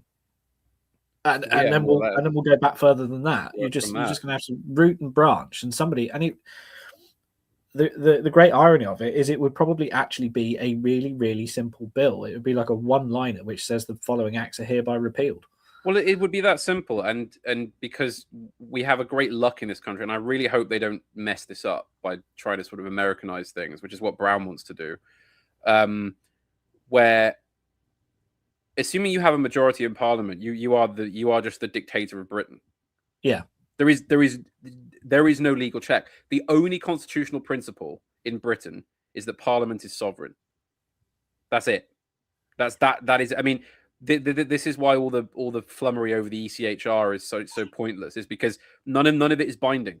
No international treaty is binding. No international law is binding. No internal act is binding. If Parliament wants to repeal it or just ignore it, that's their business. They can do it. The Prime Minister, if has a majority, can do that. So I think we have to keep in mind very much what Scrump always says, which is that these things don't fail because the systems fail. They fail because the people in them hate you and want these things to keep going. Like that's it. That's the reason that if the government wanted to do any of this stuff, then it would be easier than in most countries because there's no constitutional block. You can just pass acts. You can repeal whatever you want. You can amend whatever you want. I mean, there really is no legal limit. The people always act like it's these evil lefty judges that are getting immigrants, stopping their deportations. That's not the problem, because if the government wants to overrule them, they can. Judges have no actual power here other than in criminal ruling. And even then, Parliament, there's no reason Parliament can't overturn anything they want. Yes. It can all be done. It can all be done. And just the people refuse to face up to the possibility. And the people currently in the system also don't want that to happen because, the system is set up to suit them. Yeah. Ultimately, again, it comes back to the lies of liberalism. You're an atomized individual. No. And one of the most pernicious ones, which we always hear, is it's the system. And this again is the left-right thinking that we're desperately trying to move. But it's socialism. It's not. It's the people in government want this to happen. Yes. And if they didn't want it to happen, it wouldn't. Yep. It's really as simple as that. Yeah, and that must be the core tenet of sort of sensible centrism, is that no, it is actually the people who matter, and if the people want it to happen, it will happen. And it's only bloody Suella Braverman joining Reform is possibly the totemic example of this. Where essentially she's trying to reputation launder. And go, oh, she was a big beast in the Conservative Party. Yes, and she was a total failure. Yeah, the government. We're gonna reconstruct the government that put immigration up to 1 million a year. Yeah, it wasn't me. It was the system. You were Home Secretary. It was you. Yeah, you are in charge of the system, and if you wanted it changed, you would have changed it. Oh, it's terrible. It's awful. I do genuinely wonder, because I am even by our standards fairly somewhat online more than I don't very often I go to the pub a lot, but I don't very often ask people for their political views because it's just too much of a quagmire. But I do wonder what the normie who would have voted Reform, say 4 months ago, thinks of this, because it's like in their head, are they thinking, oh shit, it's the Boris wave 2 coming? Or are they thinking, oh, good, now Reform's getting even more serious. All these proper politicians are joining the party. This is good. I wonder what the thinking is there. Do you think it's going to affect them, or do you think are people going to see the ruse coming? It ultimately depends about how much media presence these people get going forward, because obviously the last time the normies saw Suella Braverman, she was a failing Home Secretary. And if she goes on telly again, she will be that Home Secretary that failed. So I genuinely don't know. The funniest thing, though, was, when all the accusations of Nigel's racism were coming out, he went up in the polls. And the moment he started recruiting ex-Tories, he started going down again. Yeah. They're desperately not wanting to read the political tea leaves. Yeah. Well, that infamous thing, it's the economy, stupid. We have to stay on track with the thing that in the average mind of the Reform voter, all that matters is they won't come out and say it in such terms, but it's like, I just want them to send the Pakistanis home. I don't want that's all they're thinking. That's all they're thinking. And it's like, well, Farage is the closest thing you have to that. Basically, so they're like, a lot of them will probably just hedge their bets and vote Farage because they're constantly being told that he's this, Enoch Powell-like racist who doesn't like brown people type thing, so he's going to send them all back. I mean, we know a lot more than that, but in the mind of the average person, they might just say, well, what else are we going to do? My hometown is full of foreigners. I'm voting for Nige. Yeah, and the thing is, you can't really argue with them on that, because it's like, well, it kind of makes sense from a meta political view for someone like AA to say, okay, well, I'm going to vote for Starmer actually, but that isn't going to work. The minded average person is 17 leagues back from that. They're never going to understand that as a concept, are they? They're going to go, well, no, I'm going to vote Nige. Yeah, and I think the immigration debate as well is a bit like inflation. You know, it's trying to get people. You hear the government going sort of inflation is down, which means but my food bill's going up slightly slower than it did. Yeah, exactly. Net immigration is down, yes, but my town is becoming, full of foreigners slightly slower than it was. Exactly. What they actually want is net negative. But to be honest, this will be the interesting thing in the next 6 months, because I think I said it before Christmas. You look at the trend line. It'll either be Q2 or Q3 of this year. Net migration will be negative. See, and if Starmer can pull that off, and he sustains it, what is reform for? Yeah, it all depends on how they message it, because it is entirely possible for the Starmer government, in their infinite incompetence, to literally go into net negative immigration, right? Actually be, in some way dealing with the problem, and just don't say anything about it. They just never mention it, and people don't know it's happening. They assume that the gates are just, it's still people are flooding in like they were in 2020, and people still vote for Farage. I think it depends on if the system, quote unquote, decides they want Starmer 2 or they want reform. That is the big thing. And a lot of people are saying, oh, the script is set for a Farage win. I'm not convinced it is. I'm not convinced that it is. I think at the moment there's no real. I think they're basically hedging their bets, and because the system is in such flux at the minute, where the realities seem to be kind of changing, especially in foreign terms, maybe they just say, well, we don't know. We don't know what we want yet, because we don't know what we have to respond to. I mean, it's possible that this Carney thing, Carneyism, if we call it that, will actually be the kind of dominant adults are in the room thing again. And by adults are in the room, I don't just mean putting away right-wing populism. I mean basically saying, okay, look, let's be sensible. The immigration thing isn't working. We're going to have to control this somehow and actually bring in immigration controls. Now, where that doesn't work for us is that what they'll do is deport the Boris wave and leave all the others in, and you'll still have the same fundamental demographic problem. But whether or not, and of course, then you have the issue of, well, will they successfully contain immigration as a problem?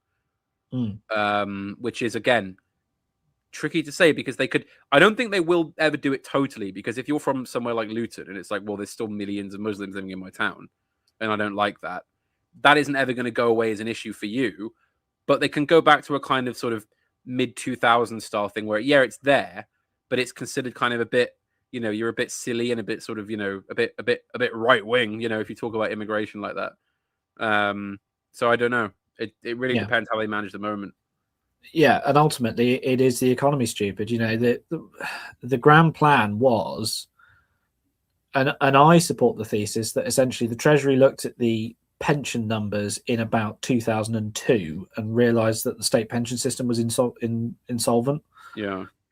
The liberal belief was that people are interchangeable. So they went, right, to garner up the necessary capital to pay the pensions, we need 300,000 young people, wage earners every year, which GB News calls fighting age males, or what you could actually call, wage paying males. Yeah. And they brought them in. The Boris wave was like the last spasm of that idea, whether the extreme end of this system works, we just haven't brought enough of them in. They went completely insane, bought 1 million in a year, and the problem only gets worse. So what they're now looking at is, right, actually, we've brought all these people in, they've brought the dependents. Not only is the pension system still insolvent, but now the welfare system is largely insolvent. So they're going to have to mention go also, back.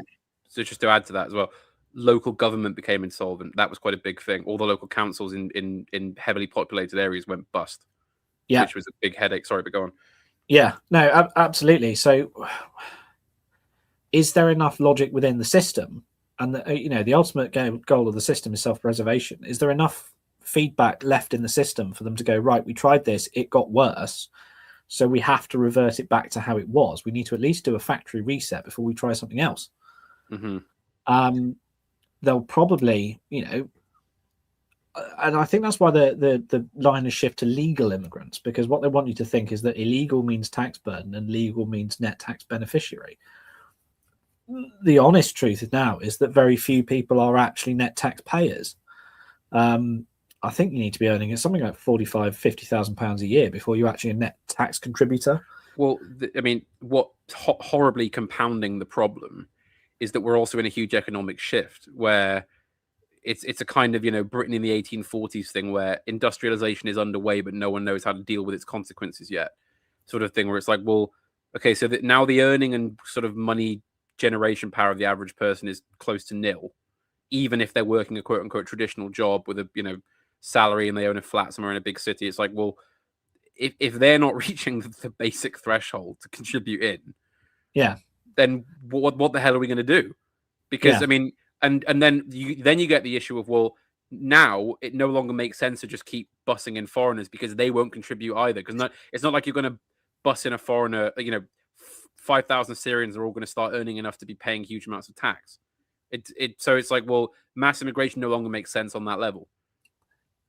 So but then what the hell do we do now? Type thing. What the hell do we do? And it's in the 80s the answer was, well, in fact, before the mass immigration, in the 80s the answer was liquefy the assets of the country, which is what deindustrialization was. It was, right, we're gonna pay for tax cuts and all the rest of it. We're gonna assets the country. Yeah. So we haven't got any family silver left, really. No. We tried QE people, didn't work. We tried QE money, didn't work. AI is increasingly looking like a busted flush, to put it extremely mildly. That didn't turn out to be the magic robot they were hoping for. Yeah, I think it was in my it was in my Witan speech in 24, where I said essentially to them, like, AI is like magic, where they view technology as like a white box that makes a sort of shoo noise. They're putting ungodly amounts of money into AI because they need it to be true. They need a magic robot that comes along and fixes all the problems, and it just ain't. It's not bad. But it's like, we're going to use it. We're going to use it to fix all these things. It's like the vast majority of you've spent $1 trillion on essentially people asking it what to have for dinner. Well, basically, and it's sort of the problem of, well, in order for this to be anywhere near as good as you need it to be, it's going to be another sort of 20 odd years of development. Plus, how are you going to afford all the massive server farms and all the infrastructure and all the processing it needs to do that? And then you got people like Dominic Cummings come out being like, all these kind of. Did you ever see that show, The Thick of It? Yeah. Do you remember there's a character in that who works for the Tories called Stuart Pearson, who's like this sort of bald middle-aged man who's also a new age hippie, and talks about computers. He's like turned into that person, thinking, oh, it's great, the future is here. Because of course, and the thing is, if you're of his age, you kind of can't blame him, because he's seen from like growing up as a kid in presumably the sort of early 70s, where computers took up the size of the entire rooms and were kind of a specialist thing, all the way to the iPhone, right? So he's probably thinking, well, this is it. This is the next big thing that's going to come and fix humanity. But of course, this time it isn't. This time we're genuinely in unclear waters with the tech, and so much pressure is being put on it to perform, and it can't. So he's sitting there on his blog going, right, what we're going to do is we're going to replace the entire civil service with AI. And it's like, well, no, you're not. Because even if it was better than it is now, you need a human being to do that job. It's just saying we'll put a calculator in charge. It's just, it doesn't make any sense unless you're on this fantasy cloud of it's the magic robot. Yeah, and then you also think it speaks to a point we made previously about the sort of character of the people involved, where instead of them going, I'm going to grab the problem by its haunches and give it a bloody good shake, and I'm going to solve it, they go, I'm going to defer all executive power to a computer. I know, it's like, what? So you're gonna put all the effort in to get yourself into a position of power where you could fire the entire civil service and put robots in there that don't work properly. I mean, if you think trying to do anything through gov.uk is bad now, imagine when Dominic Cummings replaces it all with Chat GPT. I mean, it's good. It's going to be ludicrous. The whole thing Yeah. would collapse in a day. Getting Grok to fill in your tax, your self-assessment God. forms, and then it goes, oh yeah, you actually owe about 20p, and then they put it in GPT, and you get fined £1 million or something. Yeah, exactly. And then because it's all AI, and they'll foreclose your house because the Yes. AI had a hallucination and thought you were talking about a chicken. Yeah. and then when you say what the hell's happened, it just it starts just going on the blockchain until steam starts coming out. Yeah, exactly. I mean, it's not feasible. But anyway, sorry. Back to what we were saying. So with the uncharted waters and the cold problem of where do we go from here, in the sense that all our economic and political understandings have completely broken down, and what we thought was going to come to save us in the form of AI isn't going to do it. So where do you think we go from there? Where do I think we go? I think I put up a graph. Being an engineer, I like graphs. Me and a bunch of other engineers are basically completely convinced that the competency crisis is real and it's happening in real time. We're actually that the country is probably in a much worse state than people want to believe it is. If anything, the complexity of the system up to now has had quite a cushioning effect on the decay. But as we go into quite advanced systems failure, that's going to accelerate.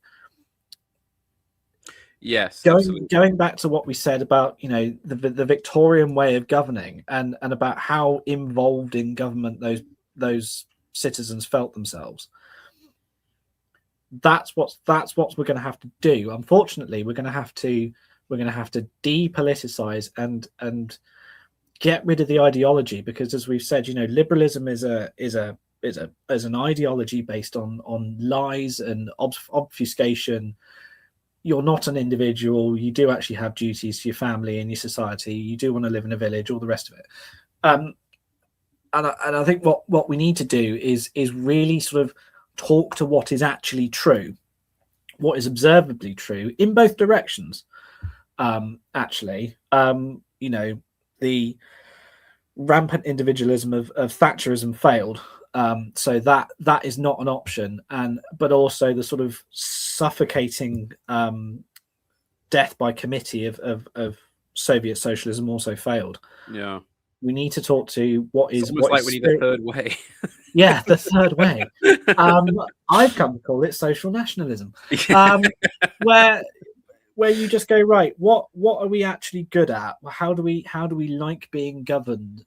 What are the strengths? What are the I often end up sounding a bit like a sort of Soviet 1920s 5-year planner. One of the things I'm utterly obsessed with is trying to definancialize our sort of economic analysis. Yeah. So instead of saying how much money does something make, how many tons of a thing does it make? There's the 1964 documentary on World War One, The Great War, from the BBC. Yes. And I will tell everybody to go and watch it, just because it's got interviews from people who were actual veterans. I will second that. It's an excellent program. And who's the narrator? It's Michael Redgrave. Yes, that's right. That's right. It's Michael Redgrave. Proper RSC trained actor. Yes. But in the very first episode, I'm sure they go through each country individually, and one of the things they talk about is Germany, and they talk about the town or the city of Essen, but they don't say how much money Krupp at Essen makes. They say it's got 2,000 miles of electrical cable and over 500 heavy machine tools and railways and telegraphs, and it makes so many tons of things, and German exports of chemicals and coal and all the rest of it. So it's depoliticizing, but definancializing your thinking as well, because money has become such a joke. We actually need to look at what is true. Well, I would have to defer to Ezra Pound on this, who I've got a book coming out later this year actually that I've written on him with Imperium, and a great deal of his economic thinking was dismissed as sort of like gibberish bunk at the time, but he basically was completely correct, and he said that money is meaningless. What you need is wealth. Yes, money is totally fungible. It's just fairy dust. The only way to measure a country's wealth is its wealth. It's like, well, and you have to understand money is merely the expression of buying power, more as opposed to anything else. And since then it's become easier and easier just to obfuscate that, and simply come up with. Well, I mean, basically, since the 70s, we've just come up with increasingly fake ways to pretend that we have money we don't have. Yeah, the concept of the millionaire didn't really exist before the 50s. No. I'm sure there were plenty of millionaires going back, beyond that. People like, but then before that, I suppose you're going into Carlyle's, captains of industry. I've just I wasn't keeping an eye on the chat there. I've just seen, by the way, that Mark Not So Obvious is in the chat. Oh, is he? Would we, if he's quite keen to come on, actually, he's probably got some thoughts on the American question. Are you happy to go past our original end time of 3:00? Yes, that's absolutely fine. Go up another half an hour or so, and so forth. I'll have to get a link to him, so do bear with me. Do you know what his Twitter at is? Sorry. It's got 2 underscores in it, I think, hasn't it? Not underscore obvious. There is. Yes, not underscore. So underscore obvious. Okay. Yes. An old friend of the channel. I actually haven't had the chat up whilst we've been doing this. I've just been going off on one, so I do apologise, chat, for ignoring me. It's we have to maintain the aristocratic and elite method of not pretending the audience isn't there. Yeah, democracy is a sham. It matters not. Exactly. Sorry, just while I'm doing that, I do apologise. I didn't mean to break up the conversation. I'm doing this. If I was better at broadcasting, I'd have thrown a meaty question at you, then sort of secretly gone off to add Mark into the stream. I think it's one of the things I said to somebody. They were talking about the organizational. We're an organization. I went, the online right. How much land does it own? Where's its buildings? Where's its HQ? What are its manufacturers? Very true. What does it export? It's very true. What roots of wealth have you planted? Where are your estates and fields of wheat? And it's very, very true. Unfortunately, that is nicked. That's nicked bodily from Adam Smith's Wealth of Nations, because Adam Smith defines wealth as your ability, but it's the quantity, variety, and quality of the goods you can buy. Yes. Right. Welcome, Mark. Good afternoon, Mr. Hat. Good afternoon. Very nice. Very nice to hear from you. Oh, yes. Wonderful. Well, I saw this. I was like a blast from the past. My old partner in crime rides again. Indeed. I was very disappointed that I had followed you on Twitter and you hadn't even bothered to chuck a follow back out. It's detachment. Twitter is still newfangled to me. It always will be. I'll never quite understand it. Money joshing.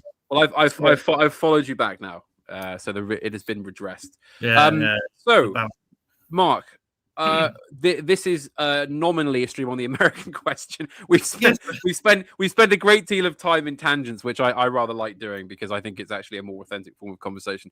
But I will try and regroup us back to the question at heart. I don't know how much of the stream you saw from the start, but basically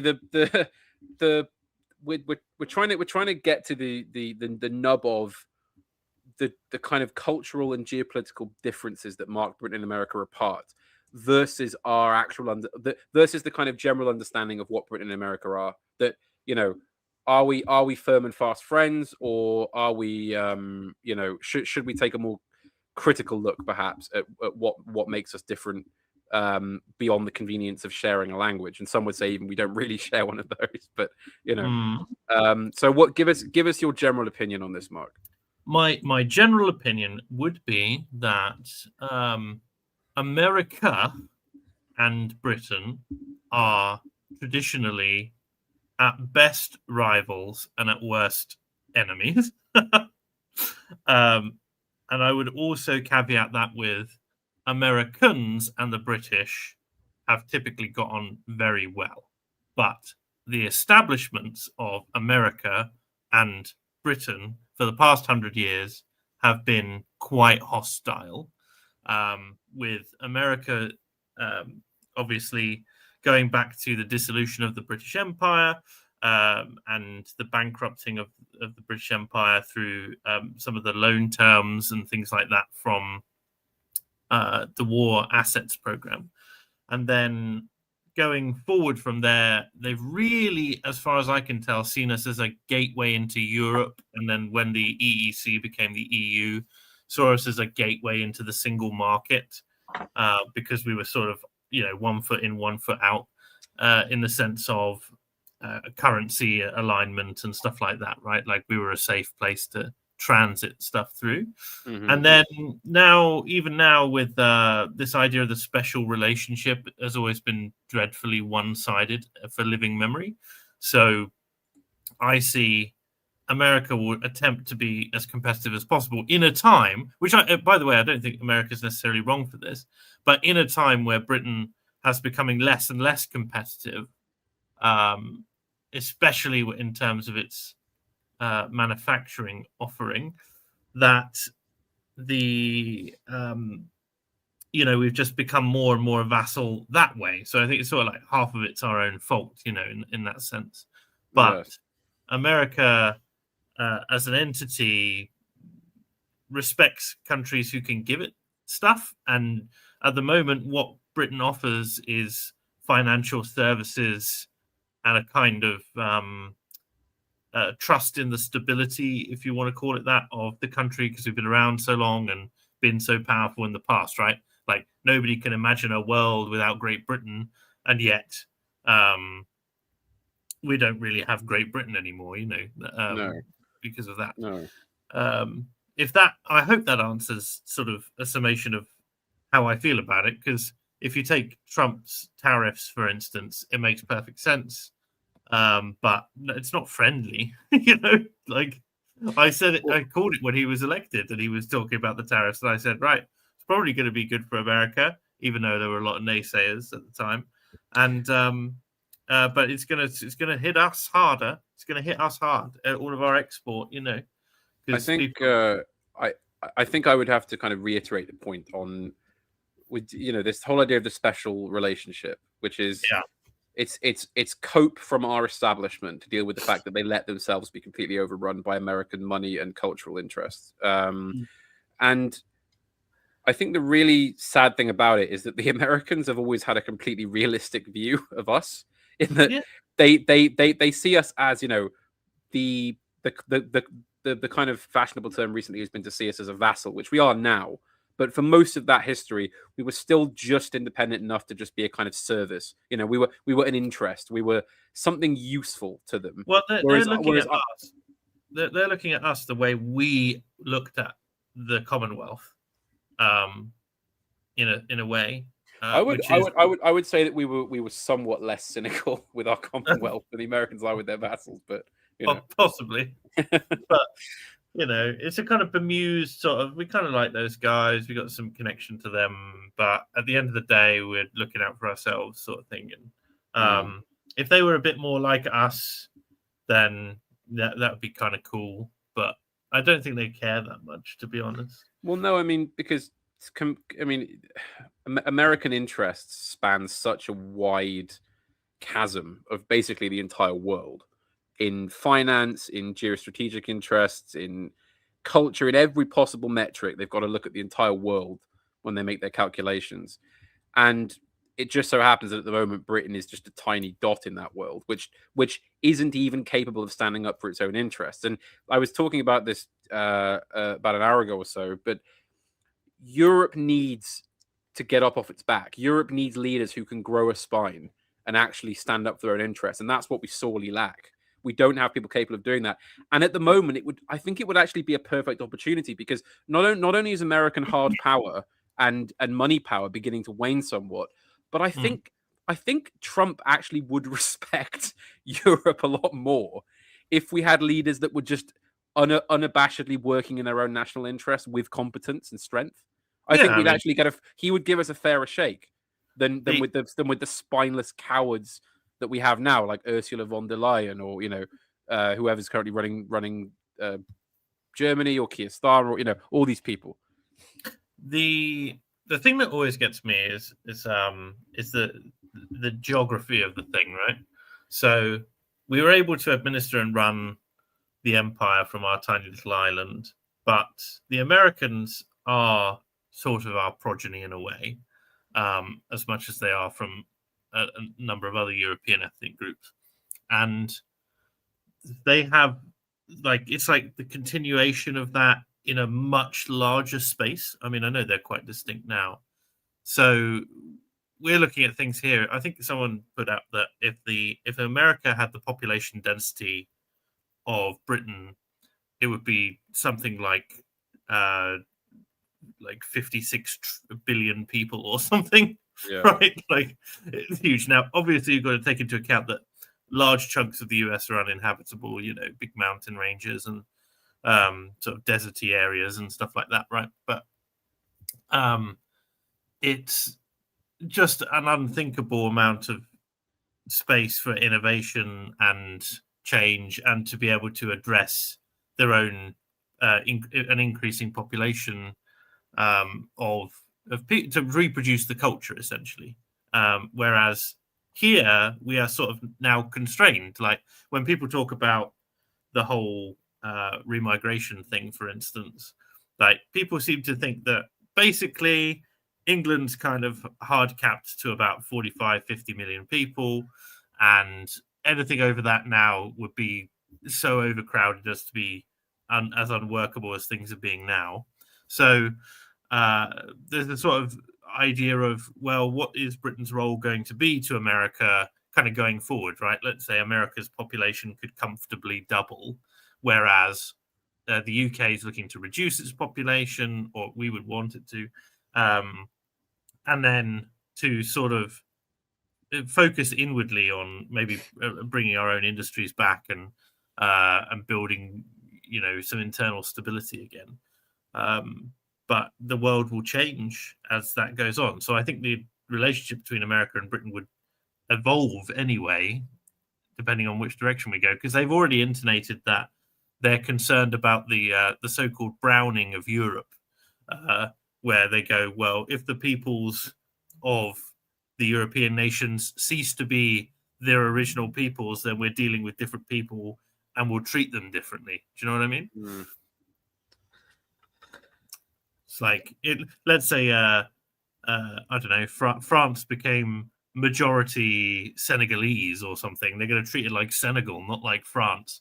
They'll say it's a shame what happened to the French, and then they'll do it. And I think a lot of Americans who understand demographics as destiny kind of fall into that line. So there's also the danger of them reorienting themselves, not in the sense of, oh, this is where our forefathers came from, to that's an occupied land now by a completely different group of people. And there's that. It doesn't even have to be true, right? Yeah. Either. It just needs to be perceived that way by them. I think there is a narrative very heavily pushed in kind of American sort of MAGA-aligned media and news, which is that Europe, and especially Britain, is just completely overrun with violent Muslims, going around stabbing everyone. And it's sort of like, well, I mean, we make jokes of that nature here on the kind of British right, but it's not I mean, like, if I went out now and just went and walked through Brixton or something, it's not much of a chance I'd just get murdered. I mean, it's not at the fever pitch of sort of, ethnic cleansing that they like to make it out to be. But I feel like it's just there to serve a narrative. It's, yes, we do have this severe demographic problem we need to deal with, but it's almost like they're turning around and using that very problem that they supposedly sympathize with against you. It's like, yeah, but this is what Britain is, this country of Euro poors full of Muslims stabbing everyone. It's sort of like, well, yeah, you're just making a boogeyman then. The Shire still exist, but yeah, exactly. The hyper reality of being what it is, right? Like, you have to then distinguish how much of the hyper reality does, say, the American establishment, currently the Trump administration, believe versus not, because they don't live here. This is the thing. With all this information in the world that we have and all these big statistics and data gathering mechanisms and surveillance states, they don't live here and they don't understand in the same way that we don't understand them in a way unless we live there. So, yeah. So I think it's a curious slot. Sorry, I'm aware I've been talking a lot and Alex is just sitting there patiently. No. I thought I'd give you a fair crack at the whip. I've been talking for over an hour now. I needed to drink my long since cold cup of coffee. Have you come around, Alex, and gone right? But what we need is more physical institutions and people with money power, as we already know. So, well, if beating. if the money power's waning, you might as well not get into it, and find something else. But it's an interesting point on the Americans not actually living here. I think on the demographics is destiny front, you should respond to all Americans by going, "Oh, is that why you're suddenly pivoting towards Latin America?" Yeah, there you go. Is Spanish your second language and you're 57% native, sort of thing? Yes. So don't come to us with that nonsense. But the Americans. One thing that you realize talking to Americans is that they really have got the whole system. The whole system they have is standardized, and it's very young, and it hasn't got the sort of foibles that have been built into ours over basically 1,000 years. Well, they've only had the one civil war, if we don't count the where they split from us, so it's like. And they're a propositional nation in a way which we aren't, and they're hamstrung by the amount. Like we have this element that no parliament is sovereign over the following parliament, right? So you can do whatever you want when you're in power, but then the next guys in can do whatever they want. Whereas in America, if you violate the Constitution, some judge will shoot you down. It's difficult. Like I can't imagine them adding another amendment to the Constitution now, which is also a different era for America, I imagine. Yeah, it's one of the fun things is to try and explain how English local government works to an American, and just watching their head melt. Because he goes, well, how does it work? Well, we've got county councils, except for when we don't, and there's also about 6 different definitions of what a county is, which don't line up. And some of them we do use, and some of them we don't. And some of them don't exist, but are still used anyway. It's like parish, town, county, regional. And there's also the parish. Yeah, but there's also borough, unitary, and district. Yeah. And then these are all the councils that you have to get through, by the way, to get like basic planning for anyone who's done it. Yeah. We had a look at this when Alex and I were working on an energy project, which we should probably touch base on at some point. But and we just looked at it and just going, right, well, you need this and you need this and you need this and you need this. And it's like, great. And then you need grants on top of that to be able to make it all work, which you need an in for already so that they can custom build you one that's suitable for purpose. It's all a nightmare, really. And also there was never any effort to make sure that the jurisdictions didn't overlap. So, for example, where I am now, I'm technically in a historic county, which still has some legislative impact. The local county, the town authority, and a borough. And yes. they all technically, they do actually all have separate remits and things that can interject. So you can see why, thankfully I haven't had to be involved in any planning, but you can see why that could be something of a headache. And the funny thing is, of course, that our government has recognized that this is a problem, and they've gone, all right, we'll just abolish all of them and replace them with the mega council. It's like, oh no, mega council. Yeah, this isn't going to work. But so once again, being the kind of Janny on this stream and trying to steer us back towards the topic at hand. I want to get back to this question of, well, how do we? in terms of how American power interacts with British civil society, do you think that it's kind of a lost cause there? Because how do you begin to push back against something that has been in place for over 100 years now? I mean, we were talking earlier about the one of the Adam Curtis documentaries that goes on about how as far back as the 1920s there was heavy American pushing in the UK, and it isn't just about you buy American products. It's like the products have to come with the culture. They make an effort to push the culture with the product to make you want the product more, which seems to be the problem.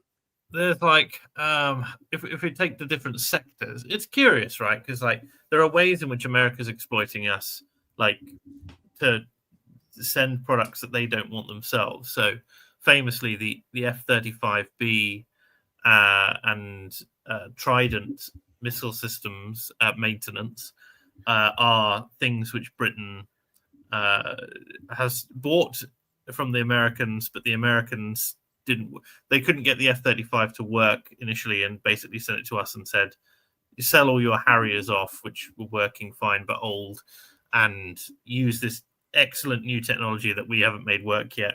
So there's like a kind of bias, I suppose, or an exploitative angle towards the way business dealings work between America and Britain. And then you've got the entertainment sector. So it's like, here's the capability sectors, if you want to call it that, like American manufacturing. I don't know if they bring American steel back or something, and they wanted to sell us that instead of China and stuff like that, versus the entertainment culture, which the entertainment industry, which brings the culture with it. But now that everyone's got so much access to, it'll go one of two ways, right? Sorry, I'm a bit fragmented on this, but it'll go one of two ways with the entertainment side of things, which is either with the broadening horizon of the internet and access to things, and the fact that we have no kind of common cultural touch points, or very few that end up existing, it will dissolve of its own accord, essentially, because everyone will have their niche and it'll be all much more atomized. Or the opposite will happen. The other alternative is that we will start importing less of it, because we just become so much more internally focused. The BBC is purged and made into what it once was, and starts producing quality instead of slop. Because that's the other thing, is that the BBC produces so much slop that obviously American television is considered on a par with it, or even possibly better, when we all know that the British are capable of producing things which are much more culturally relevant for ourselves. Yes. We just haven't. It seems to me that there's a problem with this, in the as we touched on earlier. The American regime itself is made up of so many different competing interests, many of which will act at the same time, that it's impossible to really have an understanding of how to combat it or what to do. Because, for example, there has long been a strand of the American elite that is saying, look, we can't afford this empire as it stands now, basically. And one of the biggest problems is, right, so much money is going into Europe for the defense of Europe, in a kind of Cold War hangover thing, that they're saying, right, we need to pull back on this. I mean, Trump came out and said pretty much that in a speech, 5-6 months ago, where he said, Europe has to start paying for its own defense. We can't afford it anymore. But then that same administration will constantly do things to prevent Europe building up an independent military or development sector, and completely hobble it. So it's like, well, what we can't. It has to be one or the other. You can't ask us to build our own defense up and then put a bullet in the baby as soon as it's born. Yeah. No. The slight thing he was saying was, he was talking about the Ukraine war, was that no, we want the Europeans to buy American stuff to send to Ukraine. So he doesn't want us to have a domestic defense industry. What he wants is for us to redouble our efforts to buy American stuff.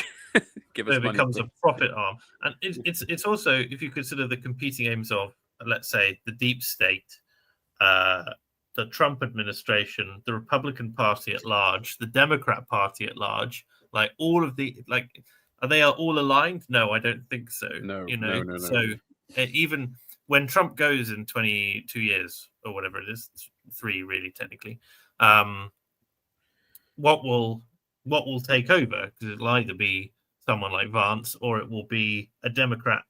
So then what will the policy be? It's a bit like the British government here when Labour came in and changing all the rules around agriculture, and the farmers are going, you're telling us that you're going to change it and there's going to be subsidies in place for this year, but you don't know what they are, right? Like, what do we grow? Because we need to put it in there. It's like the Europeans are looking at their military and going, well, Trump wants us to buy American arms. The next government might bring in who they like, by the way. Obviously, they want a Democrat in charge, would rather just sort of send us money via NATO, or they're dealing with it enough already with no real incentive to change the way we work on this. What's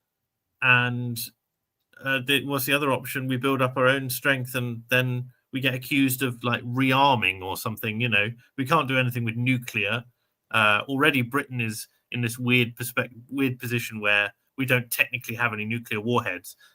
All the parts to build the warheads are together in several warehouses in Scotland, and close enough that they could be put together in short order. But technically, we're abiding by the Nuclear Deproliferation Treaty by having them all separate, unless they're in a submarine in the middle of the North Atlantic. So it's very odd, very odd. It is. And it's hard to know the direction, but then are the Europeans supposed to be taking direction from what America wants? Again, I feel like a lot of this, the issue of what to do, is solved as soon as we start thinking for ourselves, essentially. And even if that means accepting a place where you go, right, we're not playing a game of empire. America will do what America does. And they'll maybe try and put pressures on us, but there are going to be certain areas which are going to be no-go zones that are going to be hard for us to we can't really compromise on, but that also don't conflict with America's interests, right? So the British people turning more inwards towards themselves and building up a manufacturing industry and selling that to Europe doesn't massively impact America at the moment, whilst it's still building up its own manufacturing. Mm-hmm. And you could also say that to them, you know, you can compromise with America on that by saying, look, we're both taking power out of China. You're America first, we're Britain first. And then, you know, like we can have some cross trade if necessary, but you're already tariffing everything. So what's our thing? The thing I keep coming back to is like, I'd like to see British steel come back as just like a quality watchword, because the quality of steel has gone down so much, and ironwork as well. And we're losing all these things. One of the stories I heard at university from a physics student was they had to work with this machine that is, I think, over 50, at the time it was over 50 years old. And he said, we were told to be very, very careful with it because there's a piece of glasswork in there to help with filtration or something. And if it breaks, there's only one man alive who can make it, and he's 85. And when he dies, no one will be able to make that glass anymore because the skill is lost, right? Like the whole concept of men in sheds in Britain and tinkerers and builders came from the fact that we all had a kind of baseline understanding of manufacturing, or on a broad average level. Yeah. Like the guy who invented the shortwave radio did it because he understood that if you reversed a battery in a particular configuration, it made a dynamo. You know, that was how he started fiddling with stuff. And you go, well, how many kids could tell you that nowadays? Well, and it's it was also a population which I think is genetically disposed to inventiveness and intelligence. Yeah, exactly. Combined with, for kind of, I'd say from sort of the 30s to the 70s, access to a very good level of technical education, even informally, even if you never went to an engineering school or anything, you'd have learned enough at, say, a local grammar school or a technical college or just a normal school. I mean, to be able to do this kind of thing if you really wanted to. You know, you could go out to the local library and have it sort of volumes on radio engineering or car mechanics or steam propulsion. You know, I mean, it was all there. Well, it's like when you and I did our stream on history of ordinary things in England, which we should do another part on. Which is great. I've got it in my bookcase. I love the idea of doing like one stream on it every 3 years. Yeah. Sorry, go on. There's a section in that which is literally just how to build and operate a version of Jethro Tull's seed drill, and it's a piece of writing designed for a 12-year-old to read, and it's unbelievably technical compared to like Biff has a ball, a big red ball that you would expect to give to a child nowadays, So, especially given the COVID reading comprehension crisis, good grief. But I think parts of the chat are also touching on something, which is just that, the era of the tinkering Brit was also a time with much less bureaucracy. You could get hold of pretty much any chemical that you wanted. You could probably get hold of a lot of stuff you didn't that was would be considered a risk to an under 18-year-old, like a particularly sharp spoon or something. So you also had like proper old-fashioned hardware shops where you could go and buy like car stock. There were two in my town. No. Yeah, it's very true. I mean, also, I think as is well observed, a lot of people would learn simple mechanics and understand these things through something like, say, owning a car, where a man buying a car in 1950 would have to be a lot more technically astute with that car than a modern car owner has to be, because otherwise you simply won't be able to keep it going. My father said that he spent every weekend under the car when he was a child, because they were not, you had old bangers.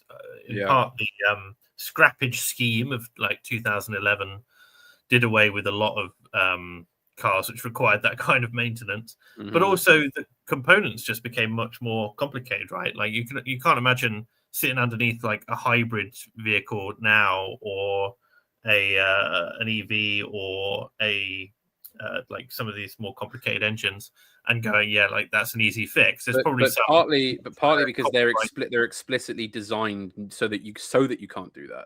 They're modular and heavily litigated, sort of what's the word, patented parts and stuff like that. And you're just like, well, what can I? It's not the same as going inside a carburetor, which is basically just a funny shaped tube, and making sure that the flaps work again. Like I've got them somewhere. I've got the Haynes owners manuals for a Triumph Spitfire and my Mark III MX-5, and the Spitfire one is actually a lot thicker, being a classic car, and it's because almost everything on there you can fix yourself. So it's all the instructions about how to do it. Whereas the MX-5 one actually just says, it's like, no, that's too complicated, go and see a mechanic. Because essentially everything on a modern car, you have to have it up on a jack, and it's buried in some sub-assembly that you have to like jack out from the bottom of the car. And I feel I do think that just to again, Jenny, but when we think back to the kind of, say, sort of 1920 to maybe the 50s and 60s, this was very much an attitude shared by Brits and Americans. The kind of there was a spirit of tinkering and inventiveness that you found on both sides of the Atlantic, which I now feel has been kind of lost really everywhere. I mean, there's an infamous example of during the Second World War, some American prisoners of war were being kept in a camp somewhere in Germany, and a German staff officer was coming by to inspect the camp. And he was about to leave after having done his inspection, and his car wouldn't start. And obviously, it's a wartime situation. There's not just a mechanic down the road you can go and ask. So he says to his assembled men, he goes, "Anybody here know how to fix a car?" No, none of them do. So he says, "Well, we could ask the prisoners." He goes, "All right then." So they go to these Americans, sort of 20 of them, just sort of average, sort of 19, 20-year-old men stood around being bored, in the camp. And he goes, "Anyone here know how to fix a car?" And every single hand went up, every single one. And supposedly the officer turned to one of his aides and said, "We're going to lose this war," because it's like, I mean, if that's the level of proficiency. And I mean, I almost feel like there was a moment where the American capacity for industry could have been controlled by men like Henry Ford, the car kings, and the kind of industrialists in the semi-Carlylean mode, who could have come in and made something more holistic out of the idea of the industrialism, because it wasn't just about endless finance. I mean, Henry Ford was the opposite of a bean counter. He wasn't really that concerned about saving a few pennies here or whatever.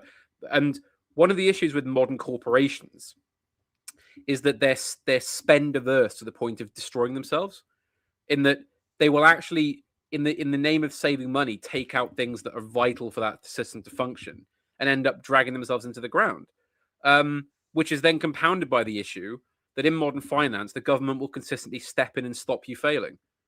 So you've got these sclerotic kind of boardroom shareholder-run zombies that can't do a single thing right, that are just consistently prevented from dying by state-level powers. It's sort of again, it goes back to this question of the scale of the problems we have to fix are gargantuan. It will take more than a few years of based government to fix any of this, I think, and that's really at the root of this whole question of American power in Europe. It's not so much just about, I mean, yes, it is in large part us getting up and saying no and forging our own path. But in doing so, the whole thing was going to have to be overturned. And who is really prepared to do that? I actually would like to push back on saying that us and the Americans have got the same sort of inventive spirit. I think they're quite complementary, but they are actually two different things. The American inventive spirit has always been mass manufacture. They were very early into the game of sort of standardization, and World War II is quite symbolic of it, because how the Americans wanted to fight World War II was a conventional war with the manufacturing stats turned up to 11. They'd get, like the Sherman tank is not a particularly brilliant tank, but they just made loads and loads and loads of them. And it's exactly the same with all the aircraft. The American way is to get a product and just build as many of them as you can. The Ford Model T is like that. It's not a particularly brilliant car. It's really counterintuitive to drive, but they made absolute shitloads of them.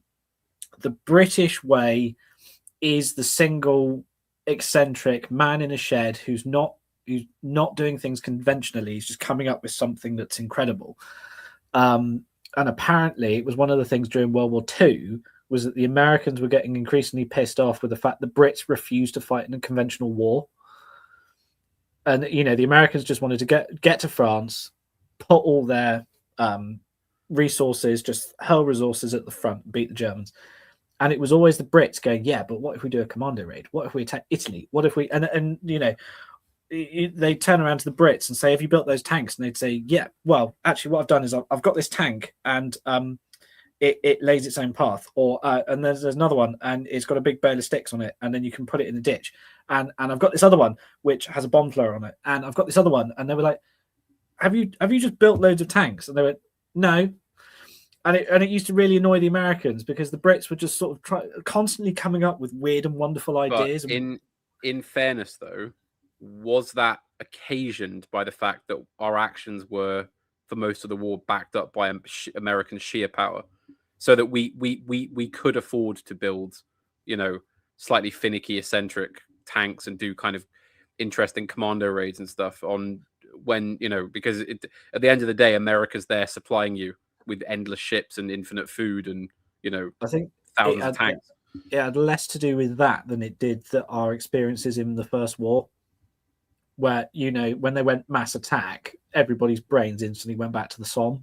And we're like, under no circumstances can we let the Second War get bogged down into another Western front. So they were trying literally anything possible to try and make it not do that. And you see it with the British attitude to aircraft development after the war. So I'm sure Mark can talk on this. The number of prototypes that came out of the British manufacturers immediately after the war, up to about 51, is insane. And they were really, really pushing the tech absolutely to its limits. And they were coming out with some amazing aircraft. And then the government would just pull the funding. And it was absolutely tragic. It all trailed off and ended sort of early 70s, late 70s. Yeah. And it's not just things like the TSR2. There was a whole ecosystem of men in very big sheds doing some really, really interesting stuff, and it all just died. I personally think we peaked with Robot Wars. I do, yeah, which is yeah. back when we allowed people to do that. Robot Wars, and there was the other one, which was the Robot Olympics. Oh God, what was it called? But I found an episode of that from about 2001, and it's the most radicalizing thing you can watch on YouTube. But we must raise the question, though. Sorry to be the sort of cynical. Yes, no.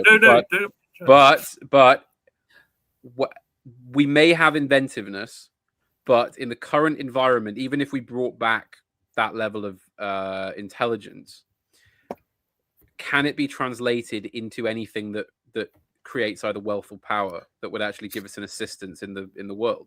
Because if we've been defeated time and time again by powers that are simply just stronger, even if they lack the inventiveness, then what do we do? I think it's the wrong question or the wrong framing.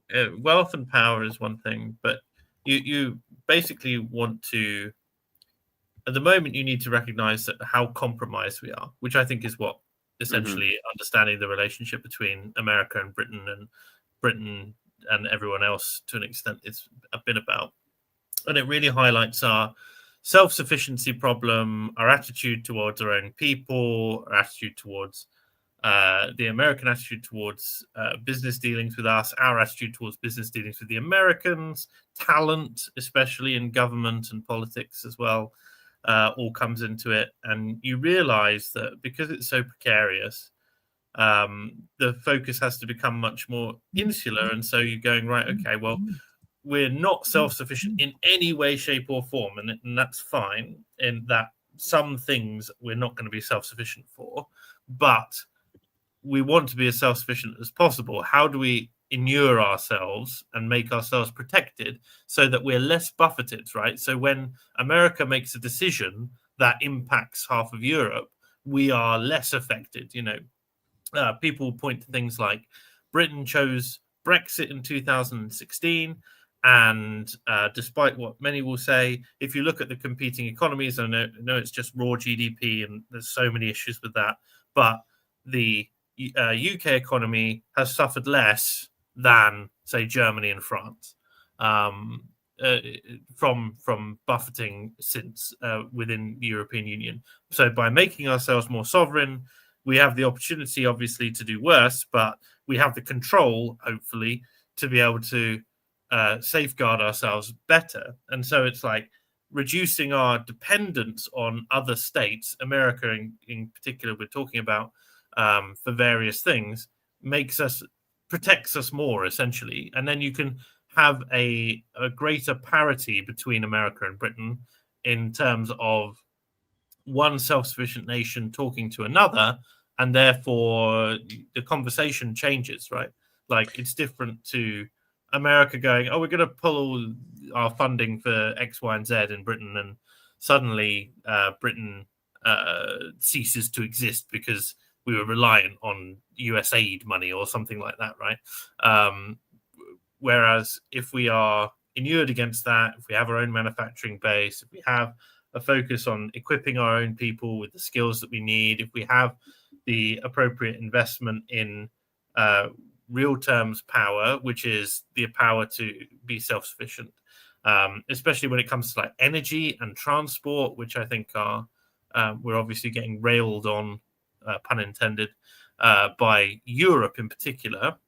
And in America, it's the military side of things and skill transfer, right? So they want to send American students to like top universities. Well, we need to make sure English universities are top for that, which means that our own people are more well equipped, and then we're also a valuable commodity in and of ourselves, and that gives us power and the potential for wealth and inventiveness all by itself.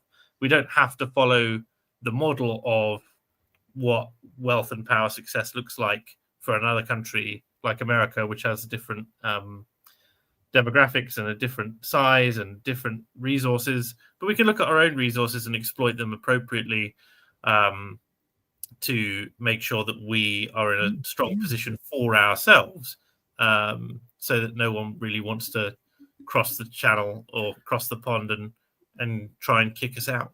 So effectively, I mean, your answer is that we need leadership that actually has the interests of the country at its heart instead of whatever it has, basically. I wouldn't dare to suggest that. No, unfathomably radical. Right. Yes, all right. Calm down, Hitler. Come on. But also, you'll notice there's some radical sort of comments there. Someone's like, "No foreigners. There's more foreigners in GB universities than British, for fuck's sake."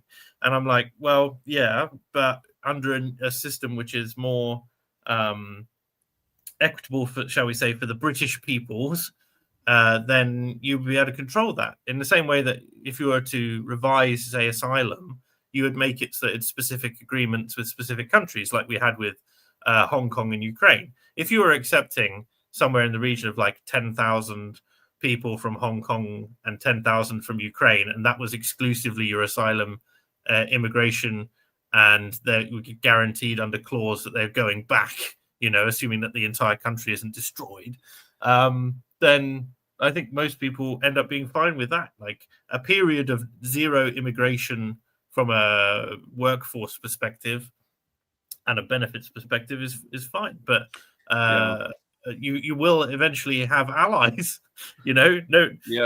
No island stands alone, and we will have international relations with people, but it's out of control.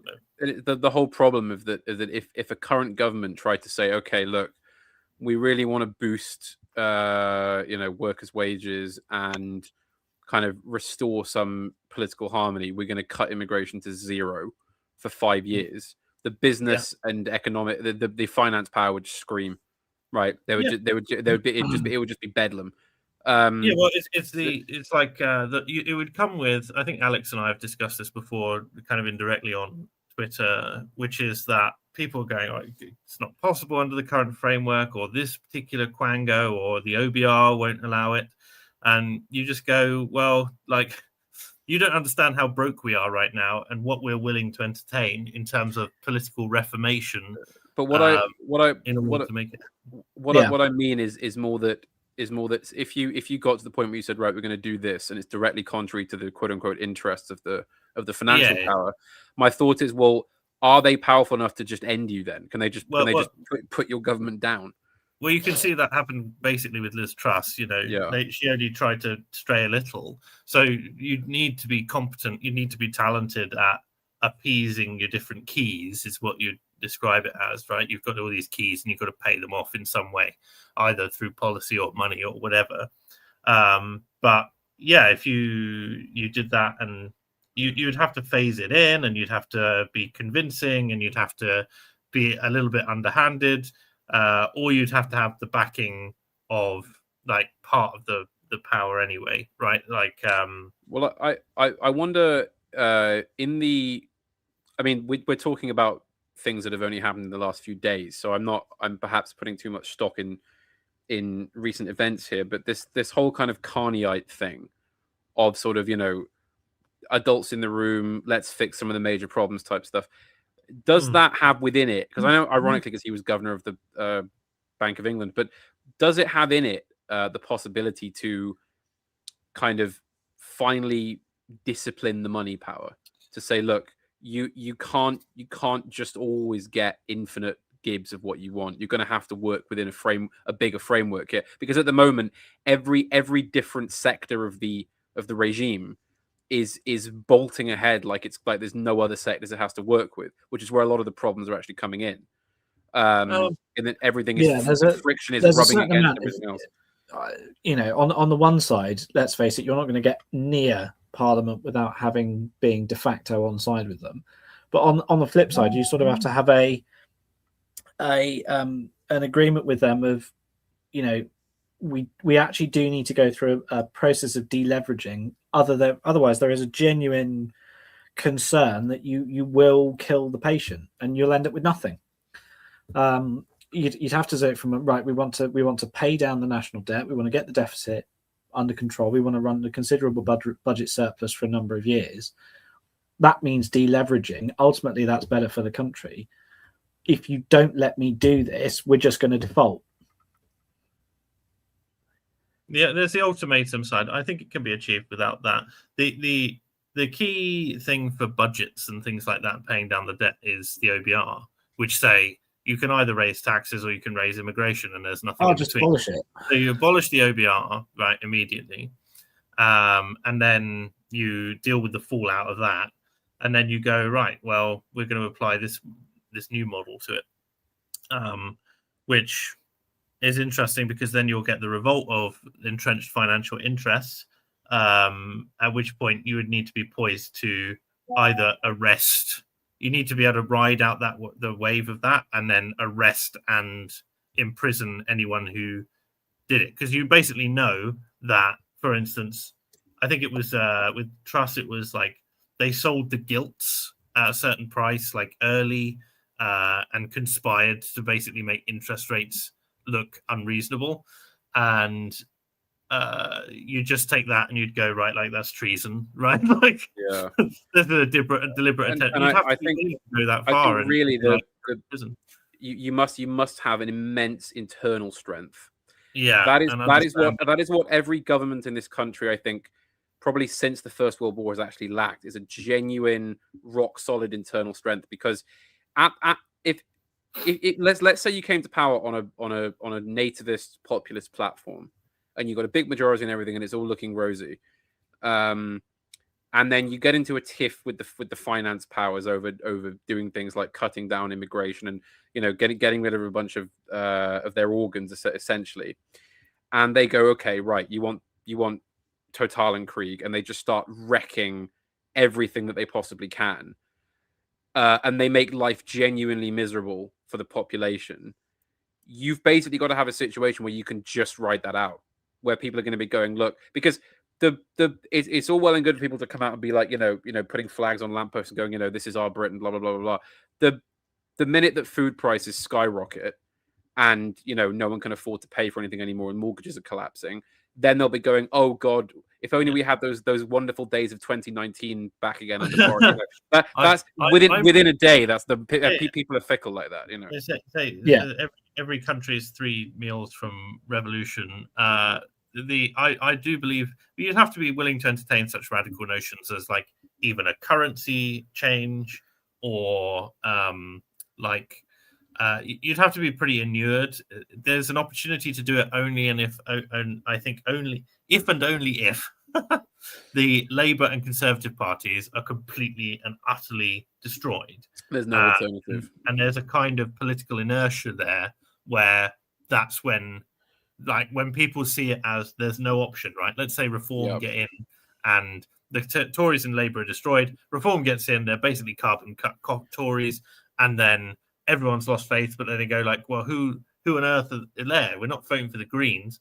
So then suddenly you have that's the opportunity for a new power to rise, essentially, yes, who will have, there will be not enough time for a collective, like a third faction, essentially, to form, so that you get at least 10 years to do it.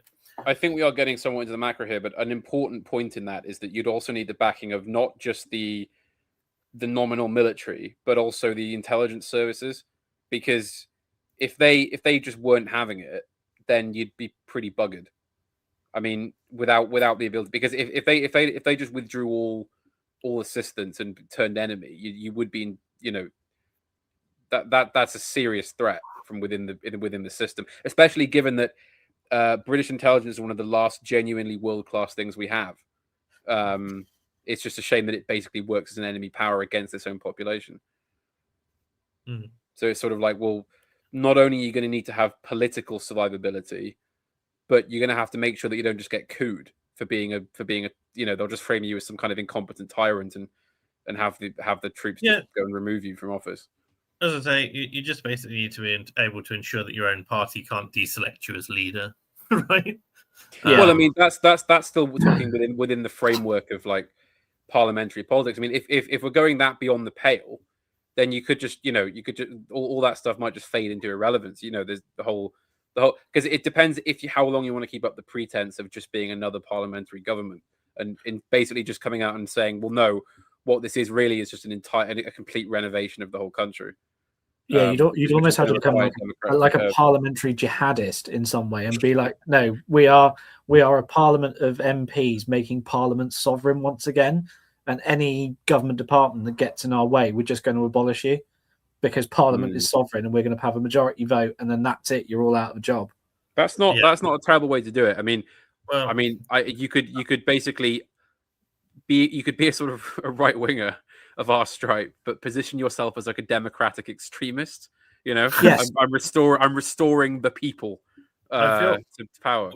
We're getting a little bit into a bit too flights of fancy even necessarily. you have to understand that you'd have to come in then on a platform that was unquestionably popular. I'm talking like 40, like you'd have to win essentially in a first past the post system. You'd have to win the popular vote in England and Scotland and Wales. And then you'd also have to come in and be prepared to deal with repealing parts of like civil service doctrine, which basically like ironclads and protects their jobs and prevents that, you know, they've got their pension and they've got their stuff. You know, when we wanted to get rid of slavery, we paid them off. So you'd have to also be prepared to be like, yeah, we're axing half the civil servants and we're basically retiring them early, right? We're paying them off for some value of their pension or whatever. Like, we're going to give every civil servant we fire like £1 million. Yeah, we're just going to give them their annuity and tell them to bugger off. Yeah, right. And then and people are going to have to be able to understand that, deal with that, like all these things. So I talk macroeconomic theory for 30 minutes and want to accuse people of flights of fancy. Like, I know that I'm talking fancifully, Caravaggio 8003. So you must pretend that there is no chat, Mark. You must pretend that we're just three people talking to each other. There isn't. Yeah, chat. I'm just gonna put it on the private chat because there's nothing in there. But it's sort of not flights of fancy. I think the flight of fancy is, you know, we're going to have a V for Vendetta style protest and then and march in. That's not how it works. No. You're gonna, as we keep saying, the great strength of the British system is that it can turn on a sixpence, and you can get in, and once you've effectively gone to the palace to ask the king to form a government, you are the dictator of the country. And it's getting there, and I think it probably will get to a point.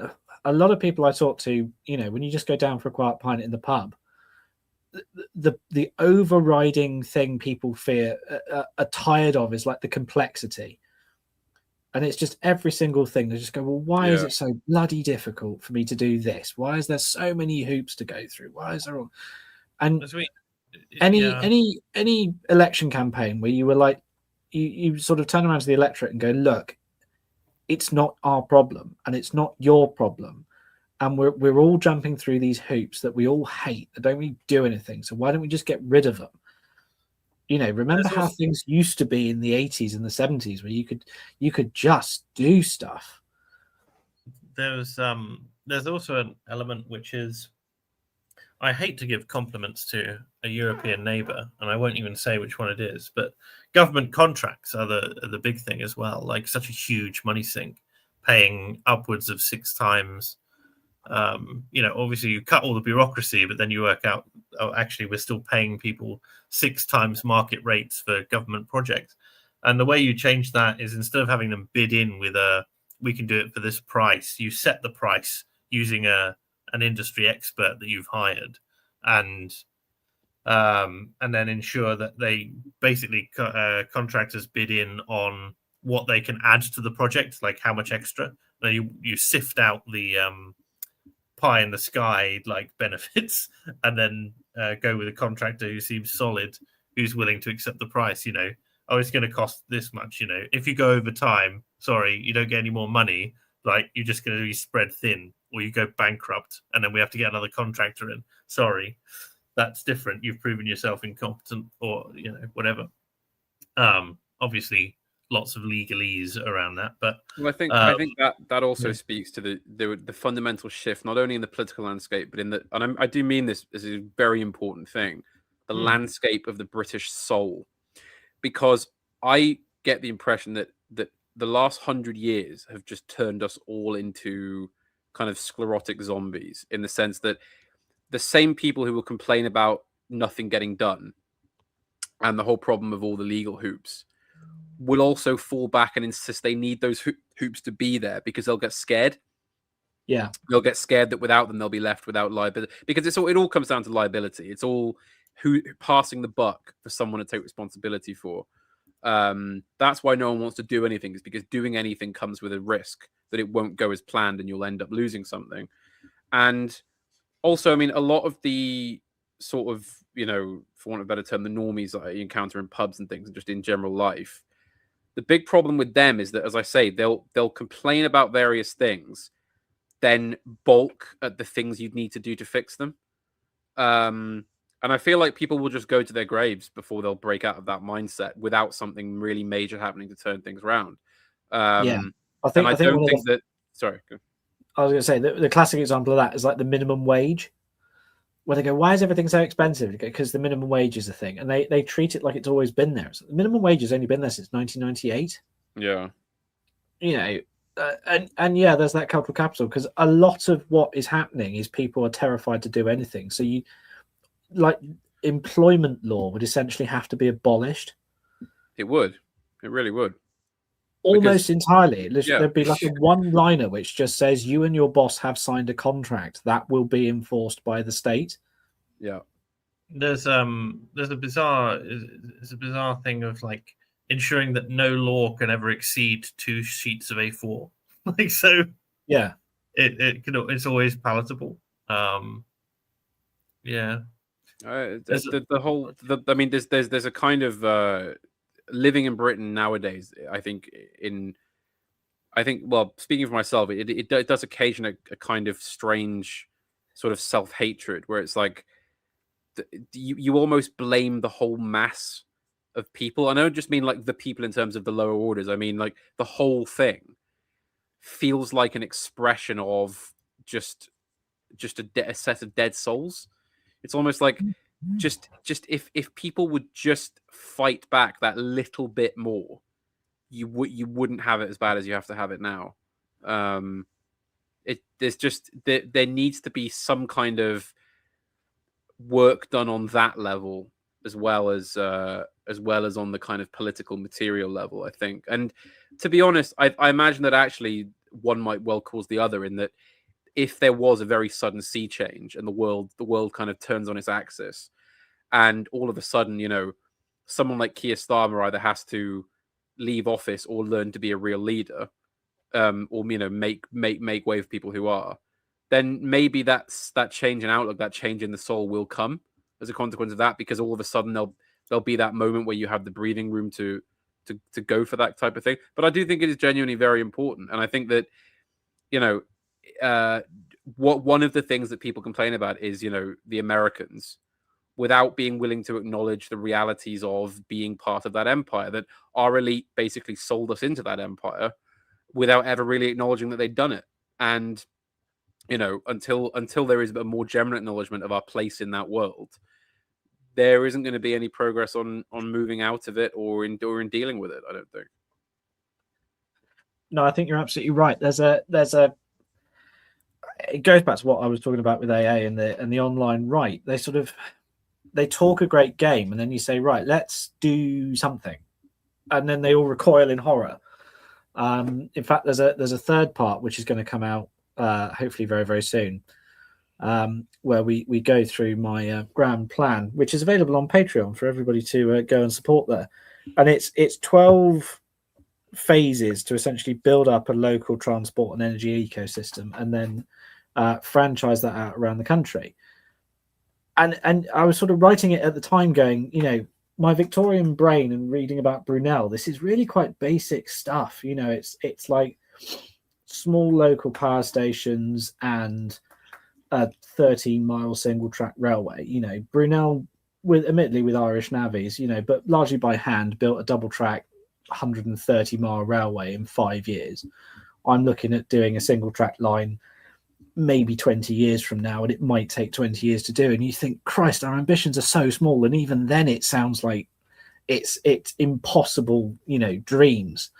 But on the flip side of that, you sort of go, no, you've got to do that, and then you've got to set the bar high, and you've just got to keep pushing and just go for it. Because if you don't, what are we all playing at? Really, no one else is going to do it.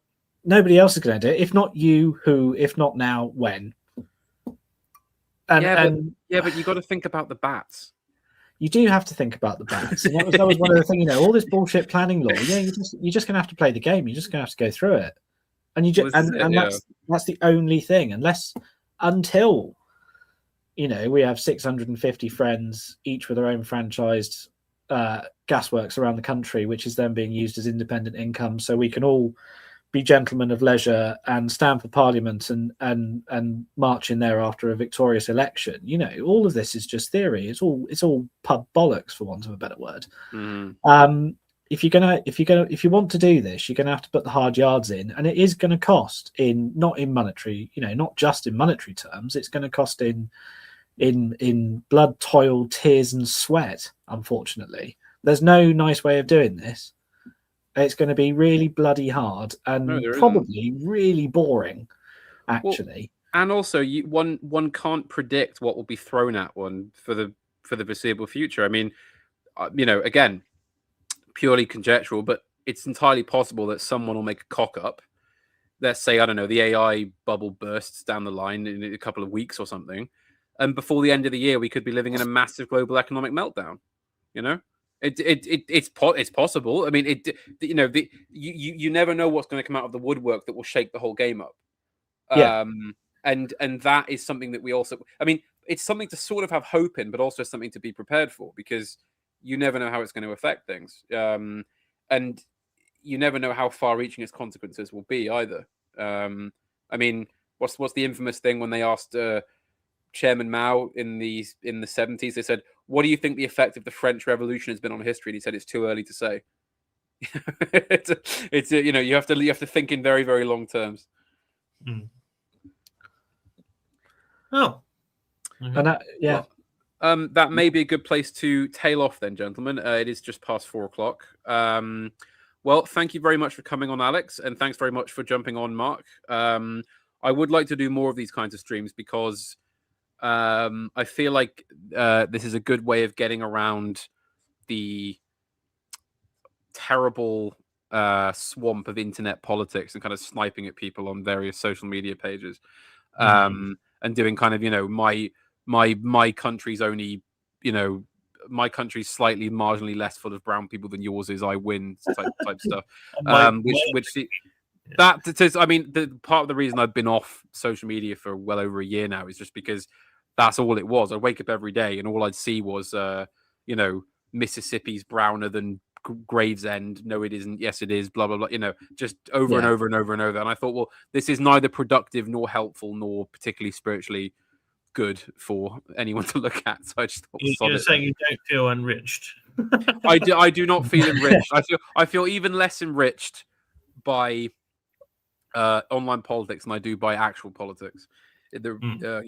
Watching them actually coming in, as it were. It's terrible. So yes, thank you very much both for coming on, gentlemen. It has been very productive and very entertaining. And I would urge anyone watching to please do support the channel with the link in the description. It is much obliged, and the more of that I get, the more of these I can do. And there'll be more videos and more streams coming very soon. So anyway, thank you everyone. Have a blessed Sunday, and see you again very, very soon. Cheers, everyone. Bye.